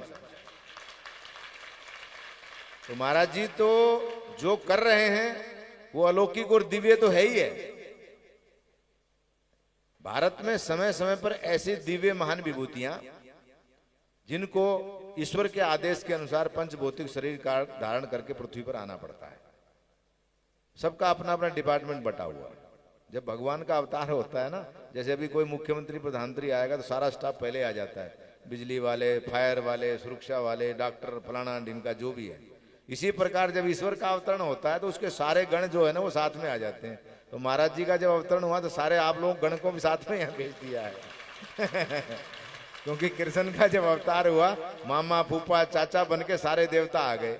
इंद्र के रूप में अर्जुन आ गए, ये पवन के रूप में भीम आ गए, ये साला बन के आ गए, बहनोई बन के आ गए, माता पिता जो थे वो ऋषि थे, उन्होंने तपस्या किया था, वो माँ बाप बन के, यानी कोई न कोई रोल सबको मिलता है। अब ये बगलामुखी भगवती पीताम्बरा का स्वरूप महाराज जी आपको दे रहे हैं। पीला जो रंग है वो विष्णु का रंग है। पीताम्बर किसको कहा गया? विष्णु को। शंकर का तो रंग ही वही है, भभूति जो मैं एक तिलक लगा के आया हूं, जिसका कोई रंग ही नहीं है। भभूति वाले रंग का कहीं उल्लेख ही नहीं आता, शमशान का कैसा रंग है। तो शिव महिमन में श्लोक आता ना, शमशानेश्वा कीड़ा पिशाचा सहचरा। तो शमशान तो एक अंतिम यात्रा, लेकिन प्रारंभ भी वहीं से है। और उसमें जाकर, क्योंकि वहां कोई राग द्वेष रहता ही नहीं है। मैं राजस्थान में कुछ समय रहा तो हमारा जो आश्रम है वो जंगल में है, उसके सामने नदी है, वहीं से नदी निकलती जहां आश्रम है हमारा। कुंभलगढ़ फोर्ट है जहां महाराणा प्रताप का जन्म हुआ, राजस्थान के जो लोग आए होंगे यहाँ कुछ, उसके सामने ही शमशान है। और वहां जो महाराज जी ने कुछ चीजें आप लोगों को बताई होंगी, समय समय पे जागृत करते रहते हैं। ऐसी अनेकों दुर्बुद्धि आत्मा, सुबुद्धि आत्मा, भूत, पिशाच, जो भी लोगों की योनियां गीता में भगवान ने कहा है। थोड़ा सा अनुभव मैंने उनका प्रैक्टिकल में करके देखा कि क्या क्या दुनिया है। लेकिन ये दुनिया बड़ी विचित्र है। और आज के समय में तंत्र की साधना करने वाले साधक बहुत कम है, प्रचार करने वाले ज्यादा है। पूरा टीवी में देखो आप, वो एक जो मोबाइल में आता है यूट्यूब, फेसबुक। मैं तो यूट्यूब चलाता हूं ना, फेसबुक में तो फोन करता हूं और सुनता हूं, तो ये काम आता है मेरे को। पर उसमें अगर देखो आप, बाढ़ आई हुई। आज भी मैं दिन में देख रहा था, 9 वर्ष का बच्चा राजस्थान में कोई दिखा रहे थे, वही पर्चा लिख रहा है। हमने कहा ये पर्चे वाला सिस्टम अच्छा चल गया। जिसका खर्चा नहीं चले पर्चा बांटना शुरू कर दो, खर्चा पूरा हो जाएगा, ये समझ लो आप। जैसे अभी हरियाणा के मुख्यमंत्री शपथ लिए, परसों बोल रहे थे कल, कि हमारी सरकार ने जो है बिना चर्चा और बिना प्रचार, बिना खर्चा के लोगों को भर्ती किया है, नहीं भ्रष्टाचार पे अंकुश लगाया, ऑनलाइन भर्तियां की लोगों की। पर आजकल तो ये सिस्टम ही ऐसा हो गया है, जहां भी आप जाएंगे वहां भ्रम करने वाले हैं। और सबका एक ही स्वार्थ है, लक्ष्मी। लक्ष्मी हमारी माँ है। ये जो शरीर का बाह्य आवरण है ये माँ के अंश से बनता है, और आंतरिक जो एनर्जी है वो पिता के अंश से बनती है। उससे हम अपने आप को दूर नहीं कर सकते। लक्ष्मी कैसी है, उसका उपयोग कैसे करना है। और मैंने वहां देखा महाराज जी का इतना बड़ा अनक्षेत्र, इतना बड़ा सिस्टम, लोग आ रहे हैं, जा रहे हैं, खा रहे हैं, पढ़े हैं, हंस रहे हैं, रो रहे हैं, गा रहे हैं, सब मस्त है। यहाँ भी मैं आके देखा तो यहाँ पूरा एकदम ऐसा लग रहा है कि मैंने कहा जगह कम पड़ रहा है। थोड़ी देर हमारे चर्चा हुआ, मैंने कहा ये आपके लायक जगह नहीं है, जिसको भी जिस ढंग का सिस्टम है आपका उसके हिसाब से जगह बहुत कम है, पार्किंग की व्यवस्था नहीं है। लेकिन फिर भी ये कार्तिक मास में और ये जो शरद पूर्णिमा के दिन आप सब लोगों को महाराज जी ने 3 दिन की जो ये मंत्र दीक्षा का प्रोग्राम रखा, 17, 18, 19, तो मुझे कल महाराज जी का आदेश हुआ संदेश के एक दिन अगर समय हो, मैंने कहा जो माँ का आदेश, बाबा की आज्ञा जो होगी, क्योंकि जहां मैं खत्म हो जाएगी वहीं आप उसको प्राप्त कर सकते हैं। भगवान कृष्ण जब राज करते थे द्वारका में, तो उनसे मिलने के लिए सुदामा जी गए। जब तक सुदामा अकड़ में रहे तो कृष्ण से मिल नहीं पाए वो। और बिल्कुल दीनहीन अंतिम स्थिति में उनकी पत्नी ने रोके कहा अब तो चले जाओ। तो जैसे तैसे पहुंचे वहां, द्वारवाल ने एक बार तो भगा दिया, दोबारा फिर गए, सेनापति ने भगा दिया, तीसरी बार गए तो जो प्रधानमंत्री था उसने देखा, उसने पूछा कौन हो तुम? बोले मेरा नाम है सुदामा और मैं कृष्ण से मिलने आया, मेरे बचपन का मित्र है, वो राजा है, मेरी पत्नी ने भेजा, मैं तो नहीं आ रहा था लेकिन फिर भी मैं आ गया हूं। उसने जाके महाराज को सूचना दिया। अरे बोले द्वारका में ब्राह्मण साधु की एंट्री बंद कब हुई? भगवान क्या कहते हैं, सारे संसार की एक ही नगरी ऐसी है द्वारका, जहां ब्राह्मण साधु की नॉन स्टॉप एंट्री है, जिसके लिए कोई पास नहीं है, कोई चार्ज नहीं है। तो आप लोगों ने रोका क्यों उनको? उसने कहा प्रभु बस वो दीनहीन है, फटे हाल है, पैर फटे हैं, जूते नहीं है, पागल जैसा है। अरे बोले उसके बाह्य आवरण को देख करके आप ऐसा समझ रहे हो? क्या पता वो कौन है, नाम क्या है? बोले सुदामा। जैसे ही बोला सुदामा, भगवान सिंहासन पे बैठे थे, राज दरबार लगा था, खड़े हुए, मुकुट गिर गया। प्राचीन काल में राजाओं के दाएं हाथ पर राज चिन्ह होता था। आज भी प्रधानमंत्री के पास में कोड फाइल होती है, वो राज चिन्ह टूट गया। जो ये अंग वस्त्र जिसको हम लोग पटका कहते हैं, ये सम्मान का एक राज चिन्ह भगवान के गले में था। जैसे उठे वो भी गिर गया। वाम भाग में बैठी थी कौन? साक्षात लक्ष्मी रुक्मणी। रुक्मणी को देख के बड़ा क्रोध आया, ये क्या चक्कर है, और एकदम भगवान भगे। जैसे द्वार पे देखा सुदामा को, और भगवान की आंखों में आंसू आए। जितना मैंने अध्ययन किया है कृष्ण के जीवन का, 2 बार भगवान की आंखों में आंसू आए। एक बार वो यशोदा को जब वो मिट्टी खा रहे थे, उन्होंने मुंह खोला तो यशोदा बेहोश हो गई। तो भगवान रोए। क्यों? इसलिए रोए कि ये माँ का जो शरीर है यशोदा के रूप में, ये इस एनर्जी को सहन नहीं कर सकती है, वो उस कष्ट से रोए बाल स्वरूप में। दूसरा, जब सुदामा से भगवान का मिलन हुआ और उनके आंसुओं से चरण धोए भगवान ने, द्वार में लाए, स्नान ध्यान करके बैठाए। रात्रि कालीन में रुक्मणी सेवा सत्संग हुआ। रुक्मणी को क्रोध, माताएं जो होती है ना वो जल्दी उबलने लग जाती हैं। उनके अंदर जो है वह सामुद्रिक शास्त्र कहता है स्त्री के अंदर 20 विश्वा गर्मी होती है, पुरुष के अंदर 4 विश्वा, क्योंकि वो वसुंधरा है, हर चीज को धारण यानी सहन करने की क्षमता है। सर्दी में माता एक कपड़ा ओढ़ के सर्दी में 4 बजे काम कर रहे, पुरुष नहीं कर सकता है। जितनी एनर्जी उनके अंदर है पुरुष में नहीं है। तो रुक्मणी को भगवान ने पूछा तुम नाराज क्यों? बोले मैं नाराज इसलिए हूं, वो फटे हाल ब्राह्मण दरिद्र, उसका वेशभूषा देखा, उसके लिए आपने सिंहासन छोड़ दिया, और आपका मुकुट कहाँ गिर रहा, राजपटका कहाँ गिर रहा, राज चिन्ह टूट गया, आपको कोई भान नहीं था। मैं साक्षात लक्ष्मी आपके साथ बैठी, आपने मेरा भी त्याग कर दिया, ऐसा उस सुदामा में क्या है? तो भगवान 2 ही शब्द कहते हैं कि रुक्मणी, जब तक सुदामा के अंदर मैं थी वो मुझे प्राप्त नहीं कर पाया, और जब सुदामा की मैं को निकाल के मैंने तेरे अंदर डाल दिया तो मैंने तेरे को भी त्याग दिया, सिंहासन को भी त्याग दिया। तो भगवान कहते हैं जहां मैं है वहां मैं नहीं हूं, और जहां मैं नहीं है वहां मैं हूं। एक ही शब्द है, उसकी 4 व्याख्या स्वयं भगवान ने किया है कि जहां मैं है वहां मैं नहीं। तो महाराज जी मैं तो मैं के हिसाब से यहाँ नहीं आए हूं, आप ऐसा समझना नहीं। मैं आपका एक मित्रवत भाव समझो, बाबा का आदेश समझो, संत समझो, डाकू समझो, जो आपका भाव समझो, क्योंकि आज के समय में साधुओं को लोग इसी भाव से ज्यादा देख रहे हैं। ये बाबा लोग बड़े बड़े आश्रम मठ मंदिर बना के बैठ रहे हैं, धार्मिक रूप से लोगों पे शोषण कर रहे हैं। मैं कम से कम अपने निजी जीवन में ऐसा कुछ नहीं कर रहा हूं। तो आपका आत्मीय स्नेह और माँ का और बाबा का आशीर्वाद पहले मुझे करौली लेकर के गया, और मेरी प्रार्थना को मैं भी ये मान के चल रहा था कि कभी कभी सुदामा जैसी प्रार्थना मेरी भी शंकर ने सुनी। तीसरे दिन आपको हरिद्वार ले आए वो, ताकि मैं आपके साथ 2-4 दिन यहाँ बिता सकूं। तो ये क्या है? किसी जन्म का संस्कार है। कहीं न कहीं से कोई न कोई तरंगे, मोबाइल की कनेक्टिविटी कनेक्ट होती है, कभी टावर आता है कभी नहीं आता है। तो ये टावर कभी न कभी, ये टावर मिलने का एक समय निश्चित था, तो वो टावर आपने जागृत कर दिया होगा और वो वहां से कनेक्शन हो गया, और मेरे को न चाहते हुए गाड़ी उठा के मैं वहां पहुंचा। ये सब जो है हमारे इस पूरे वायुमंडल में अनेकों दिव्य शक्तियां रहती हैं। कब कौन किस शक्ति के रूप में किस महापुरुष के दर्शन हो जाए कुछ पता नहीं। तो मैं तो महाराज जी आपका स्वागत करने के लिए यहाँ आया था, और आपका पुनः एक बार बहुत बहुत अभिनंदन है। और मुझ समाज में 1-2 शब्द कह के मैं वाणी को विराम दूंगा। जब सुखदेव जी नैमिषारण्य में कथा कर रहे थे, 88,000 ऋषि, दुर्वासा जी का समय पूरा हो रहा था, उनकी मृत्यु नजदीक थी। उनके मन में एक भावना आ गई कि चलो व्यास जी का पुत्र है और आगे चल के ये धर्म की जड़ को हरी करके जा रहा है, इसको आशीर्वाद दे के आ जाओ। दुर्वासा स्वयं शिव थे, शिव का ही अंश थे वो। तो उन्होंने एक प्रश्न किया सुखदेव, बोले जी महाराज, ये जितने ऋषि बैठे हैं ये क्या सारे ऋषि हैं?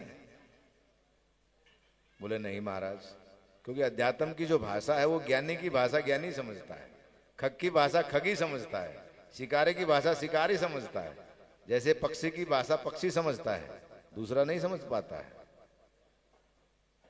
तो उनकी जो आध्यात्मिक भाषा में संवाद हुआ तो सुखदेव जी ने कहा हमारा ऋषि तो 5-7 ही हैं, बाकी ये बेचारे ऋषियों के नाम से इनके भंडारे चल रहे हैं, रोटी खा रहे हैं। तो महाराज हम लोग हरिद्वार में 5-10 हजार साधु रहते हैं, साधु तो कम ही है, बाकी भंडारे और दक्षिणा वाले बहुत हैं, सबका गुजारा हो रहा है। और आपके जैसी दिव्य मान विभूतियां हरिद्वार में आती रहती हैं। पहले भी कई महापुरुष आए, लेकिन उत्तर का जो क्षेत्र था ये हरिद्वार का, वास्तु की दृष्टि से अगर हम देखें तो नंदी भगवान ने कहा जब राजा दक्ष ने यज्ञ किया कि हरिद्वार जो है सतयुग में पुष्कर, त्रेता में नैमिषारण्य, द्वापर में कुरुक्षेत्र और कलयुग में हरिद्वार प्रधान तीर्थ है। इसकी प्रधानता कलयुग में है और ये उस क्षेत्र का एक भाग है। 7.5 किलोमीटर दक्ष मंदिर से नपती कर लो आप। तो मैंने भी महाराज जी से आग्रह किया कि ज्यादा बड़ा सेंटर अब आप हरिद्वार में ही रखो। परसों ही मैंने कहा था, करौली में बहुत दिन हो गए रहते रहते, थोड़ा लाभ यहाँ के उत्तर भारत की जनता को भी मिले आपका। और उत्तराखंड तो अपने आप में देवभूमि है। हो सकता है कैलाशवासी ने इशारा कर दिया कि चलो थोड़े दिन 10 दिन यहाँ 10 दिन वहाँ, और फिर हो सकता है यहाँ से हम लोग समुद्र उल्लंघन करें, सीमा पार पता नहीं कहाँ कहाँ तक ये जाएगी शक्ति, कहाँ कहाँ लेके जाएगी। अमेरिका की चर्चा हुई तो मैं 4-5 बार अमेरिका जाके आया। मैंने महाराज जी से कुछ चीजें शेयर करी, मैंने कहा वो हमारा ही है, क्योंकि वहाँ के जो मूल निवासी हैं यूएसए के वो इंडियन लोग हैं। इंडियाना स्टेट है वहाँ, इंडियाना स्टेट है आज भी है। रेड इंडियन मुख्य निवासी अमेरिका के वही लोग हैं। और महाभारत में उल्लेख आता है अर्जुन की शादी हुई है नागवंशी राजाओं के यहाँ। तो वो हो सकता है कि अगला दरबार अगले साल, मुझे लग रहा है, क्या पता हम लोग वहां पहुंच जाएं। तो महाराज जी ये मेरे जीवन का कुछ सूक्ष्म अनुभव था। थोड़े समय का सत्संग आपका हमारा हुआ और पता नहीं ऐसा लग रहा है पता नहीं कितने सालों से चल रहा है। तो ये कहीं न कहीं एक आध्यात्मिक जो पुंज था आपका उसने खींचा। बाकी तो आज का समय बहुत विकट है। आजकल न्यूज नेशन पे एक प्रोग्राम चल रहा है, समाज में जो पाखंड फैला रहे हैं उनका पर्दाफाश करो। तो उसमें बहुत से पर्चे वाले जा रहे हैं आजकल, तो उनकी कई सरकारें वहां फैल हो गई हैं। ये आजकल चल रहा है न्यूज नेशन पे, क्योंकि हमारे से भी चैनल वाले सभी लोग जुड़े हैं। तो मेरे पास 1-2 लोगों के फोन आए कि इनका क्या करना है। मैंने कहा इनको जूते मारना चाहिए सरकार को। लोगों को ठग रहे हैं, पाखंड कर रहे हैं, धर्मांधता फैला रहे हैं समाज में। सन्यासी का काम समाज में धर्मांधता फैलाने का नहीं है, अंधविश्वास नहीं फैलाता सन्यासी। हम लोग कोई टोना टोटका ठगाई का काम हम लोग नहीं करते। हमारे अखाड़ों में जो परंपरा है, हमारे सारा सिस्टम इष्ट पे आधारित है, वही मालिक है। हम लोग तो सब सर्वेंट हैं, इसलिए हम लोग चल रहे हैं हजारों साल से। जहां व्यक्तिवाद आया, अहम आया और स्वार्थ आया, और ये जो 4 चीजें मिल गई, एक आध कोई भूत प्रेत पकड़ लिया, थोड़ा कोई कर्ण पिशाचनी से थोड़ा वो साधना कर लिया, 2-4 बातें भूतकाल की बता दिया, बस जनता तो उसके पीछे दौड़ जाती है। लेकिन तंत्र के रूप में सारे इस नाभि का जो तंत्र है हमारा, 72,000 नाड़ियों का सेंटर है, जिसको कुंडलिनी महाराज आप लोगों को जागृत करते हैं, उसको छेड़ना हर साधक के हाथ में नहीं है। तो आप तो सौभाग्यशाली हो, एक ऐसे सदगुरु का सानिध्य है, उनका आशीर्वाद आपको प्राप्त हुआ है। ये बहुत ही दिव्य और अलौकिक अनुभव है। लाखों रुपया खर्च करो, करोड़ों, उससे प्राप्त नहीं होती है चीजें। तब दुर्वासा जी ने सुखदेव को जब कहा कि हे सुखदेवा, ये जो ब्रह्म ज्ञान दे रहे हो 88,000 ऋषियों को, क्या तुमको लगता है सारे ऋषि? बोले गुरुदेव क्यों पोल खोल रहे हो, बेचारे 2, 4, 5 तो ऋषि हैं, बाकी इनके नाम से रोटी मिल रही है। तो महाराज जी हरिद्वार में बहुत साधु हैं, तुलसी संसार में भांत भांत के लोग, सबसे हिलमिल चालियो नारायण का संयोग है। पता नहीं किस भेष में नारायण का रूप है। तो आपकी जो आध्यात्मिक चेतना से उसके यहाँ हरिद्वार के साधुओं को भी लाभ मिलेगा, मुझे ऐसी आशा है। धर्म की अभिवृद्धि होगी, क्योंकि यहाँ नित्य प्रति जो यज्ञ होगा, आपकी वाणी के द्वारा जो स्पंदन, स्पर्श, दृष्टिपात, भक्तों के ऊपर आशीर्वाद के रूप में जो तरंगे जाएंगी, वो इस पूरे वातावरण को शुद्ध करेंगी। और गंगा अपने आप में एक ऐसी पवित्र नदी है, उसके किनारे, और कानपुर भी गंगा किनारे ही है, पर कानपुर की गंगा में हरिद्वार की गंगा में अंतर है। आप लोग पानी देख लो जा करके, अभी है कि नहीं है? मानते हो? इसमें उत्तराखंड के कितने लोग हैं? बहुत कम है। इसलिए मैंने कहा हरिद्वार की जनता को आपका लाभ अभी, क्योंकि पिछले साल प्रोग्राम हुआ था तो ज्यादा प्रचार प्रसार नहीं हुआ। मैं एक दिन यहाँ ये नकलंग धाम वाले प्रोग्राम में आया था, तो यहाँ से मैं निकला तो मैंने कहा ये बन गया। एक लड़का खड़ा था बाहर, उसको पूछा मैंने बुला के, मैंने कहा आश्रम कब बना? बोले अभी बना, थोड़े दिन हुआ है। मैंने कहा चलो, इसका मतलब शंकर जी का अंश पहुंच गया वहां। तो अब की बार ये आया तो ये विधिवत शुरू हो गया। और ये सारे देश में जहां जहां अच्छी भूमि है, अच्छे भक्त हैं, मैं महाराज जी से प्रार्थना करूंगा कि एक एक, दो दो, तीन तीन दिन का समय हर स्टेट में आप दीजिए। उससे पूरे भारत में जो धर्मांधता फैल रही है, लोगों की जो वेदना है, जो कष्ट में है जनता, उसको लाभ मिलेगा। अर्थोपार्जन तो प्रारब्ध के अनुसार है, तो भगवान विष्णु की पत्नी है, लक्ष्मी किसी की नहीं है। 6 महीना उसी को छोड़ दे, अभी घूम रही है वो, 6 महीना छोड़ देती है उनको। कब? देवसेनी एकादशी को विष्णु चले जाते हैं कहाँ? राजा बलि के यहाँ। और वो माता अकेली चंडाल का रूप धारण करके सब जगह घूमती है, जुआ घर, दारू घर। ये जो 6 महीने का काम है, तो दूसरे की स्त्री को अगर हम अपना समझे तो मूर्ख हैं। ये हमको भौतिक भाव में सोचना चाहिए। तो जब विष्णु जी को छोड़ देती है लक्ष्मी, तो हमारे पास कब तक रहेगी वो? इसलिए उसका मोह मत रखो आप। अब देवसेनी एकादशी को वापस विष्णु जगेंगे तब पहुंचेगी वहां। तो जितने भी कर्म हो रहे हैं समाज में, उसमें लक्ष्मी की भूमिका है, लेकिन लक्ष्मी सब कुछ नहीं है। धीरू भाई अंबानी के पास पैसे की कमी थी। उनके लड़के का, हमारे एक महाराज थे भगवानपुरी जी, कच्छ में रहते थे, वो ICS अधिकारी थे। उनको भूतों की सिद्धि थी। धीरू भाई अंबानी उनका शिष्य था। वो मरे तो उनका भंडारा किया 1985 में, गोल्ड के सिक्के बांटे। उनके किसी आदमी का मेरे पास समाचार आ गया, कुछ हो सकता है। मैंने कहा इसके बराबर हीरा भी तोल दो, तो ये बचने वाला नहीं तो मरने वाला, इसका समय नजदीक आ गया है। लंदन से, अमेरिका से 4 डॉक्टर बुलाए कि कोई ऐसी तांत्रिक शक्ति। अरे तांत्रिक शक्ति कब तक? पैसे से खरीद रहे हो आप। तो इतने बड़े बड़े लोग हैं भारत में, अगर पैसे से मौत खरीदी जाती तो कोई मरता ही नहीं। लेकिन आप जिस सभा मंडप में बैठे हैं, जिस दरबार के सानिध्य में आप लोग यहाँ बैठे हैं, यहाँ पैसे का कोई महत्व नहीं है। यहाँ जो आपको धन प्राप्त हो रहा है, वो धन ऐसा है जो कभी गुम नहीं होगा। संसार के 2 ही धन ऐसे हैं, विद्या और बुद्धि, जिसको कोई चोरी नहीं कर सकता है। तो महाराज जी के द्वारा जो प्रदत्त शिक्षा, विद्या, ज्ञान, तंत्र मंत्र, दीक्षा जो भी है, उसमें नोटों का कोई खेल ही नहीं है। वो कोई चोरी कर ही नहीं सकता ना। जो भी आपको प्राप्त हो गया उसको कौन ले जाएगा? अब मैंने अपना, मेरा 10 दिन का अनुभव बताया मैंने। तो आप लोग तो कितने सालों से जुड़े हैं लोग, 20-20, 33 साल से। तो ये क्या है? ये कोई किसी के लिए कुछ नहीं, ये सब ऑटोमेटिक। अभी हम लोग कमरे में बैठे थे, ये हमारे राहुल भैया बैठे थे वहां, इनकी महाराज जी से अलौकिक सत्संग हो रहा था, कुछ मुझे बताया तो मैंने देखा इनको मैंने पूछा तुम्हारा नाम क्या था? नाम ही नहीं बता पा रहे हैं। और अभी यहाँ बैठे हैं ढंग से। तो ये स्मृतियों को नष्ट करना, फिर उसको जागृत करना, ये सामान्य साधक के बस का काम नहीं है। भाषण देना, प्रवचन देना तो बहुत लोग दे रहे हैं। आज भारत में कितने कथाकार हैं, पूरे वृंदावन वाले सारे देश को ठग लिए हैं कथा करके। राधे राधे, राधे राधे, बजाओ ताली। अरे देश को हिजड़ा बना रहे हो यार। ताली, राधे राधे, हाथ उठाओ, ताली बजाओ। है क्या? कुछ नहीं, कोई तत्व नहीं है। मैं लगभग सभी, किसी कथाकार की मैं निंदा नहीं कर, लेकिन वास्तविकता में जिस प्रकार से धर्म का आडंबर समाज में फैल रहा है, उसको कहीं न कहीं रोकने की आवश्यकता है। और आपको शायद इसीलिए यहाँ हरिद्वार में भेजा कि ये थोड़ी बहुत एनर्जी यहाँ भी जरा प्रवाहित हो जाएगी। करोड़ों लोग कथा सुन रहे, किसी का कल्याण नहीं हो रहा है। क्या कारण है? हनुमान जी को तो राम जी बोल के गए थे अयोध्या में, जब सरयू में जा रहे थे, हनुमान जहां मेरी कथा वहां तुम उपस्थित रहना। तो फिर जब हनुमान जी की कथा हो तो हनुमान जी क्यों नहीं आ रहे? इसका मतलब कथा करने वाला, करवाने वाला, सुनने वाला, सबकी भावना शुद्ध नहीं है। और यहाँ जब आप एंट्री करते हैं तो पहला काम आपका शुद्धिकरण का ही शुरू होता है यहाँ। मैंने महाराज जी को कहा, मैंने कहा अच्छा खासा मैं तो शाम को भी आराम से लेट के टीवी देखता, समाचार सुनता।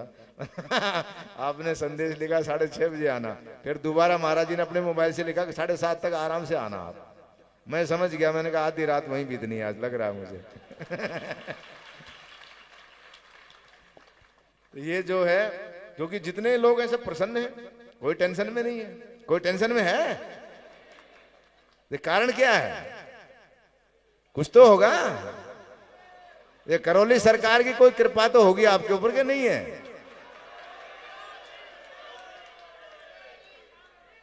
तो भगवान कृष्ण भी जब पांडवों की सभा में गए तो उनको भी क्रोध आ गया था। तो जो व्यक्ति जिस सभा में बैठता है, उस सभा का जो अध्यक्ष है या जिस व्यक्ति की सभा है, उसका जो पावर है उसके अनुसार ही सामने वाले की बुद्धि हो जाती है। तो मैंने ये अनुभव किया है। तो महाराज जी का जो आशीर्वाद आप लोगों को है, आपकी सारी चिंताएं, ये चप्पल जो हम निकालते हैं ना मंदिर में जाते हैं कहीं भी पवित्र जगह, क्यों निकालते हैं? हमारे शरीर की जो नेगेटिव एनर्जी है, जो अशुद्ध है, वो वहीं बाहर गेट पे रहे।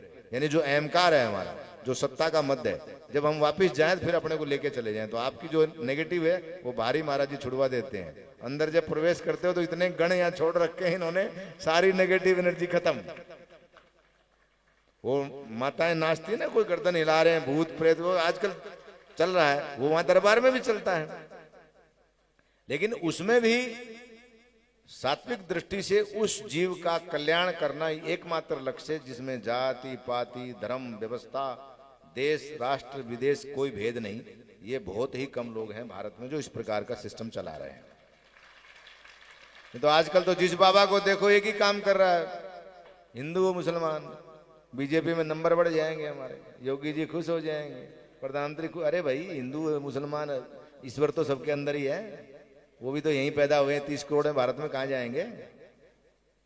मानव धर्म सबसे बड़ा धर्म है। एको ब्रह्म द्वितीय नास्ति, शंकराचार्य जी ने कहा। ब्रह्म सबके अंदर एक ही है। उसके रूप रंग पूजा पद्धति खान पान अलग हो सकता है, मनुष्य का शरीर तो सबका एक ही है। साधक की जो मूल दृष्टि है वो एक ही है, शिव ब्रह्म। महाराज जी का बार बार उच्चारण एक होता है शिव। तो मैं इसी शब्द का उच्चारण करके अपने उच्चारण को समाप्त करता हूँ। हो सकता है मैं कुछ ज्यादा बोल गया हूँ और कोई ऐसे शब्द हो जो आपको संग्रह करने लायक नहीं हो, वो आपके हृदय में स्थापित उस नारायण के स्वरूप को मेरे शब्दों के पुष्प में समर्पित कर रहा हूँ। और जो ऐसे आप शब्द हों मुझे वापस दे देना, क्योंकि मैं तो सन्यासी हूँ, शंकर का अंश हूँ। भगवान शिव ने जहर पिया था, जहर पीने की आदत है, थोड़ा बहुत मैं आपका भी पी लूंगा। और पुनः एक बार आप सब लोगों के अंदर विराजित उस नारायण को मेरा प्रणाम। महाराज जी को बहुत बहुत साधुवाद, उनको भी मेरा प्रणाम। बोलो करौली सरकार की जय। और मुझे बुला करके जिन लोगों ने यहाँ सम्मानित किया उसके लिए उन सभी भक्तों का बहुत बहुत आभार। सभी संतों को प्रणाम, सभी ब्राह्मणों को प्रणाम। वाणी को विराम। इति शुभम। ओम नमो नारायण। ओम नमो नारायणाय। हरे हरे। नारायण ठंडा देवता, शंकर गरम है, जैसे ही नाम ले उत्तेजना हो जाती है। शिव शिव शिव शिव शिव।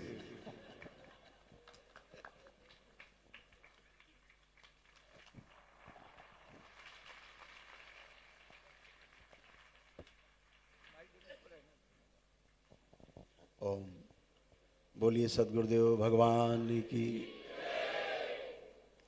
महाराज श्री ने इतना सुंदर व्याख्यान दिया, इतना सुंदर आपको जागृति दी, आपके अंदर एक बहुत सुंदर शब्दों में आपने साधकों का उत्साह बढ़ाया, मार्गदर्शन किया। इसके लिए हम सभी आपको बहुत बहुत आभारी, बहुत धन्यवाद आपको।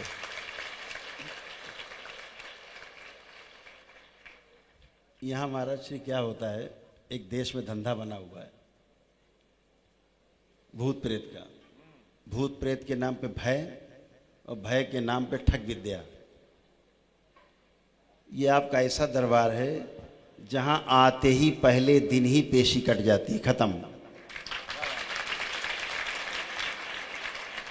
भोलेनाथ की ऐसी शक्ति है, माँ की ऐसी शक्ति है, प्रथम दिवस आते ही ऊत भूत प्रेत शैतान सब पाए, खत्म। स्मृतियां हैं, हमारा ही मस्तिष्क हमको बेवकूफ़ बनाने लगता है।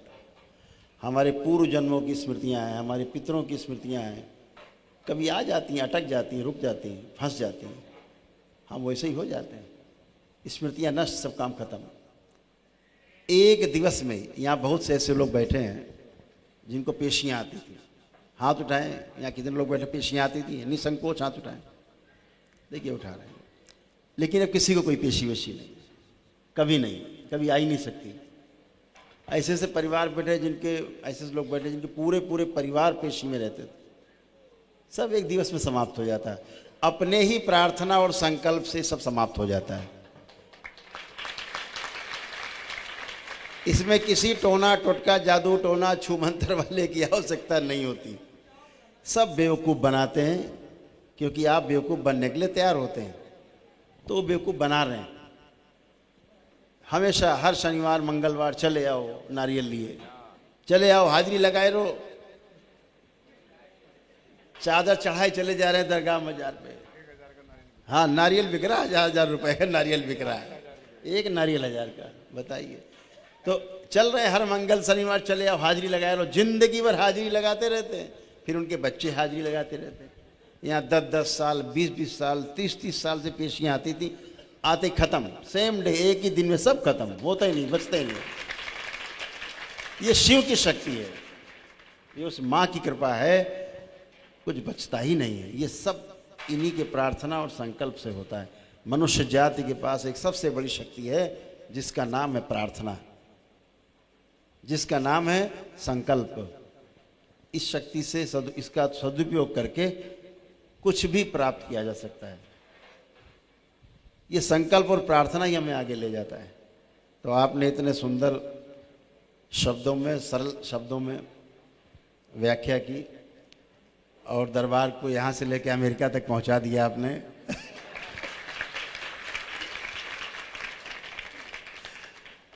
शायद इसी अगले माह अमेरिका जाने का बन रहा है। दरबार के बहुत परम शिष्य हैं, पुरुषोत्तम जी हैं, मेम्फिस में, टेनेसी स्टेट में। तो दरबार के शुरुआत की जो प्रक्रिया है, बनने की प्रक्रिया, वहाँ से शुरू होने जा रही है। हमारे पहले भी दरबार की ज़मीनें हैं अमेरिका में। यहाँ शिखा जी बैठी होंगी, गई हैं शिखा जी, उनके परिवार ने वहाँ न्यू जर्सी में भी लैंड ली। हाँ, आप हैं शिखा जी। ऐसे टेक्सास में भी, मैरीलैंड में भी कई जगह दरबार के भक्तों ने, यूरोप में भी कई जगह दरबार के भक्त सक्रिय हैं। जो फॉरेनर्स हैं, जो वहीं के निवासी हैं, वो लोग भी दरबार से जुड़े हुए हैं और ऐसी आशा वो भी रखते हैं कि दरबार वहाँ भी बने। अंश हैं शिव का, सारा संसार शिव का है, सारा संसार ही माँ से उत्पन्न हुआ है। एक तरफ बल है, एक तरफ शक्ति है। बल और शक्ति मिल करके महाशक्ति है।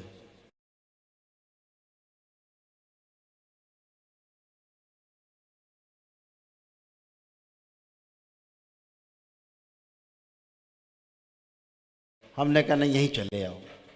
यूनाइटेड नेशन ने भी आमंत्रित किया, उनकी कमेटी ने, हम वहाँ भी नहीं गए।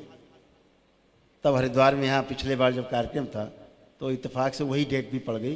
तो हमने कहा ये हमारे लिए सबसे आवश्यक है अपने बाबा के भक्तों के साथ, इसलिए हम नहीं जाते। हमारे बीच में राजीव सिन्हा जी उपस्थित हैं, बैठे हैं इधर। ये सब बाहर समन्वय रखते हैं विदेश में पूरा।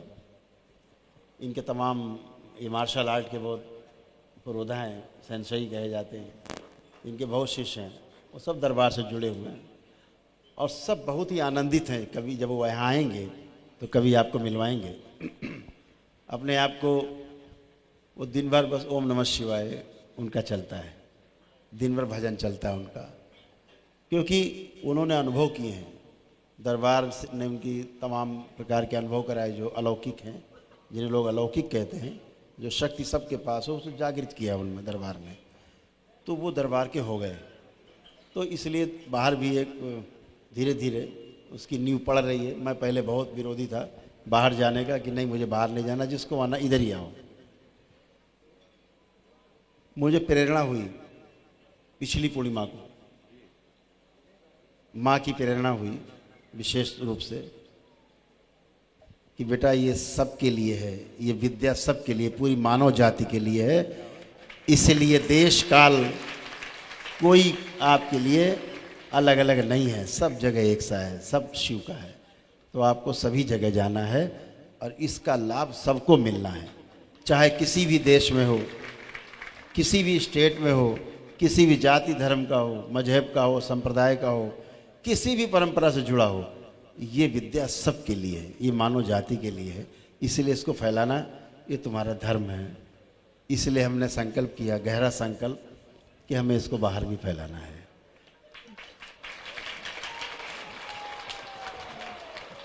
महाराज जी ने अभी चर्चा हम लोग कर रहे थे, तो महाराज जी कहने लगे अभी मैं आया तो बहुत भीड़ थी, यहाँ तो बहुत जगह नहीं है। हमने बात तो सही है, जगह नहीं। तो महाराज जी ने कहा अगली बार कोई कार्यक्रम करो तो हमारे उधर करो, छावनी में करो, बहुत बड़ा हमारा स्थान है, वहाँ करो कार्यक्रम। वह जगह ही जगह है, जितना मर्जी करो कार्यक्रम।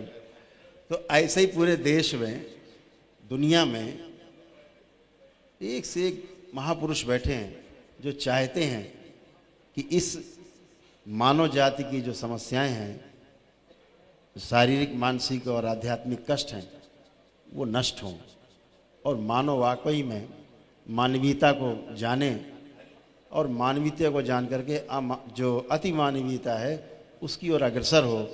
और जैसे स्वयं अपने को स्वस्थ और सुखी करता है वैसे दूसरों को भी स्वस्थ और सुखी करे, ऐसा उसमें आचरण आए। ये आचरण ही लोगों में ट्रांसफ़र होता है, बातें ट्रांसफ़र नहीं होती। इनमें जो आचरण है, इनका आचरण देख करके इनके परिवार परिवर्तित हो जाते हैं। दरबार की तमाम ऐसी शक्ति हैं, सब जानते हैं। दरबार बैठे हैं भोग के, सब भोग करके बैठे हैं। तो ये बहुत अनुभव से बैठे हुए हैं, भारी अनुभव, ज़बरदस्त अनुभव है इनको। अब ये अनुभव कोई झुठला नहीं सकता। तो जिसको एक बार अनुभव हो जाता है वो शिव का हो जाता है, वो माँ का हो जाता है। उससे उस शक्ति का एहसास हो जाता है। गुरुओं की शक्तियाँ इसी तरह से, देवता तरसते हैं, देवता तरसते हैं इस दरबार में भी तमाम सेवा के लिए। क्यों? गुरुओं का दरबार है ये। गुरुओं के दरबार में देवता भी तरसते हैं कि हम भी कभी मनुष्य का जन्म मिले और पुण्य से जन्म लेकर के हम ऐसे गुरुओं की शरण में जाएं जहां हम पूर्ण हो सकें, हम देव पुरुष हैं, हम दिव्य पुरुष बन सकें। तो देवता भी गुरुओं की शरण में रहते हैं। एक ही स्थान है देवताओं के पास, वो सिर्फ गुरु की शरण है। दूसरा कोई स्थान देवताओं को भी प्राप्त नहीं है। बिना गुरु के देवता भी जन्म लेते हैं तो उन्हें आगे नहीं रास्ता मिलता, लक्ष्य नहीं मिलता। आखिरी लक्ष्य है दिव्यता को प्राप्त करना। सो मानव पद है, देव पद है और फिर दिव्य पद है। वह दिव्य पद जो हमारे 84 लाख योनियों के जन्म मरण के बंधन से हमको मुक्ति करके हमको प्राप्त होता है। और भी आगे साधना का और पथ खुलता है। तमाम उसके आगे बहुत हमारे महापुरुषों ने उतनी बात आपके पास रखी है जितना आपको हजम हो जाए अच्छे से। हम उसके आगे बता देंगे मोक्ष क्या होता, तो आप कहोगे छोड़ो, हटाओ, मोक्ष छोच, ऐसे ही काम करो अपना, बार बार जन्म लेके ही मरो, वही ठीक है। क्योंकि मोक्ष जो है एक घटना है, मोक्ष पाया नहीं जा सकता। मोक्ष केवल गुरु कृपा से प्राप्त होता है, गुरु के प्रति समर्पण से प्राप्त होता है, और कोई रास्ता नहीं। आप सोचो हम गुरु कृपा प्राप्त कर लेंगे तो भ्रम में हो। गुरु कृपा कभी भी, आप गुरु कृपा नहीं करता, हमेशा ध्यान रखो। गुरु से कृपा छीनी जाती है, समर्पण कर दो, हो गई कृपा। एक ही रास्ता, समर्पण। समर्पण से ही गुरु कृपा प्राप्त होती है। बाकी आप सोचो हम लालच दे के, मिठाई पान फल फूल दे करके, सोना चांदी दे करके कृपा प्राप्त कर ले तो वो कृपा नहीं प्राप्त होती। हाँ, आशीर्वाद प्राप्त होता है ताकि भगवान विष्णु की कृपा आप पे बनी रहे और आप राजसी सुख भोग भोगो और फिर दोबारा जन्म लो, फिर भोगो, फिर जन्म लो, फिर भोगो और जन्म ले लेके भोगते रहो। मुक्ति पानी है तो शिव की शरण में, और शिव की शरण में जाना है तो गुरु की शरण में पहले जाना होगा। गुरु की शरण के बिना, गुरु के आशीर्वाद के बिना, उसके प्रेम के बिना उसकी कृपा के बिना शिव और शक्ति आपको प्राप्त नहीं हो सकते। तो शिव और शक्ति के प्राप्ति के लिए गुरुओं के शरण में जाना ही होता है। गुरुओं का दरबार है, भोलेनाथ का दरबार है, माँ का दरबार है। ये हम इस दरबार को नमन करते हुए और महाराज श्री को भी नमन करते हुए हमारे दरबार में आप आए, हम सब के बीच में आए और अपना प्रेम बरसाया हम सब पर। बहुत बहुत आपको धन्यवाद, दरबार की ओर से भी बहुत धन्यवाद। हमेशा आप दरबार से हम सब से हमारे हृदय से जुड़े रहें और हम सबका मार्गदर्शन, हमारे साधकों का मार्गदर्शन करते रहें। गुरु परंपरा आपके साथ है, पीछे एक बहुत बड़ी गुरु परंपरा है। मैं दरबार की दृष्टि से बताना चाहूँगा कि महाराज श्री की जो गुरु परंपरा है, सर्वश्रेष्ठ गुरु परंपराओं में से एक गुरु परंपरा है, सर्वश्रेष्ठ गुरु परंपराओं में से।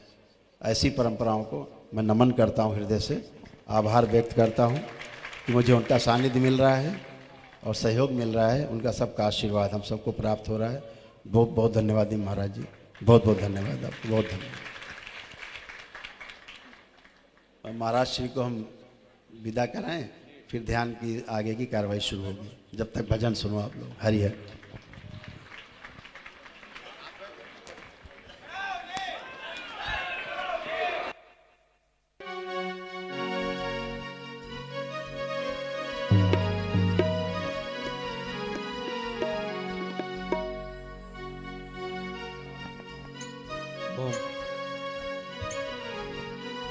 प्रेम से बोले करौली शंकर महादेव की।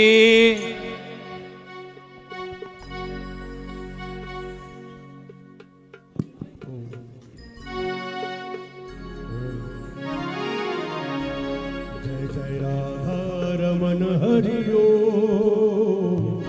जय जय राधा रमन हरिओ, जय जय राधा रमन हरिओ, जय जय राधा रमन हरिओ, जय जय हरिओ हरिओ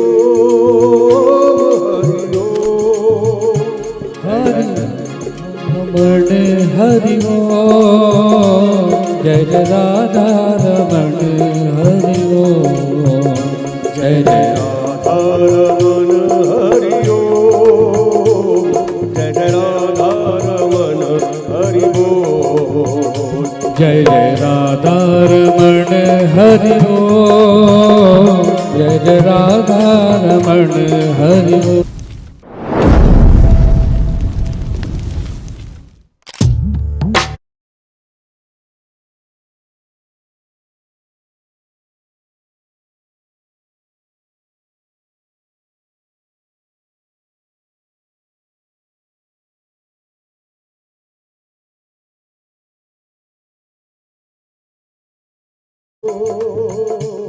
जय जय राधा रमन हरिओ, जय जय राधा रमण हरि ओम, जय जय राधा रमण हरि ओम। रब दा बन्निया संगला दे नाल गुरु ही आन छुड़ावे, रब दा बन्निया संगला दे नाल गुरु ही आन छुड़ावे, गुरु दा बन्निया धागे दे नाल रब भी खोल न पावे। जय जय राधा रमन हरि बोल, जय जय राधा रमन हरि बोल। सभी भक्तों से बेनती है कि अपने अपने स्थान पे बैठ जाओ। बोलिए करौली शंकर महादेव की।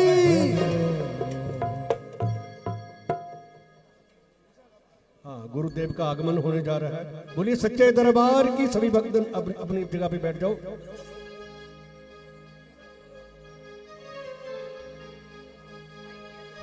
ओम। सभी भक्त शिष्य अपनी अपनी जगह पे बैठ जाइए।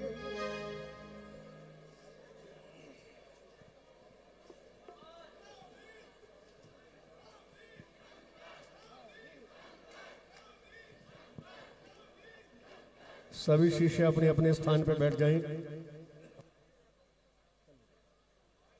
हरि हर हरि हर हरि हर हरि हर हरि हर।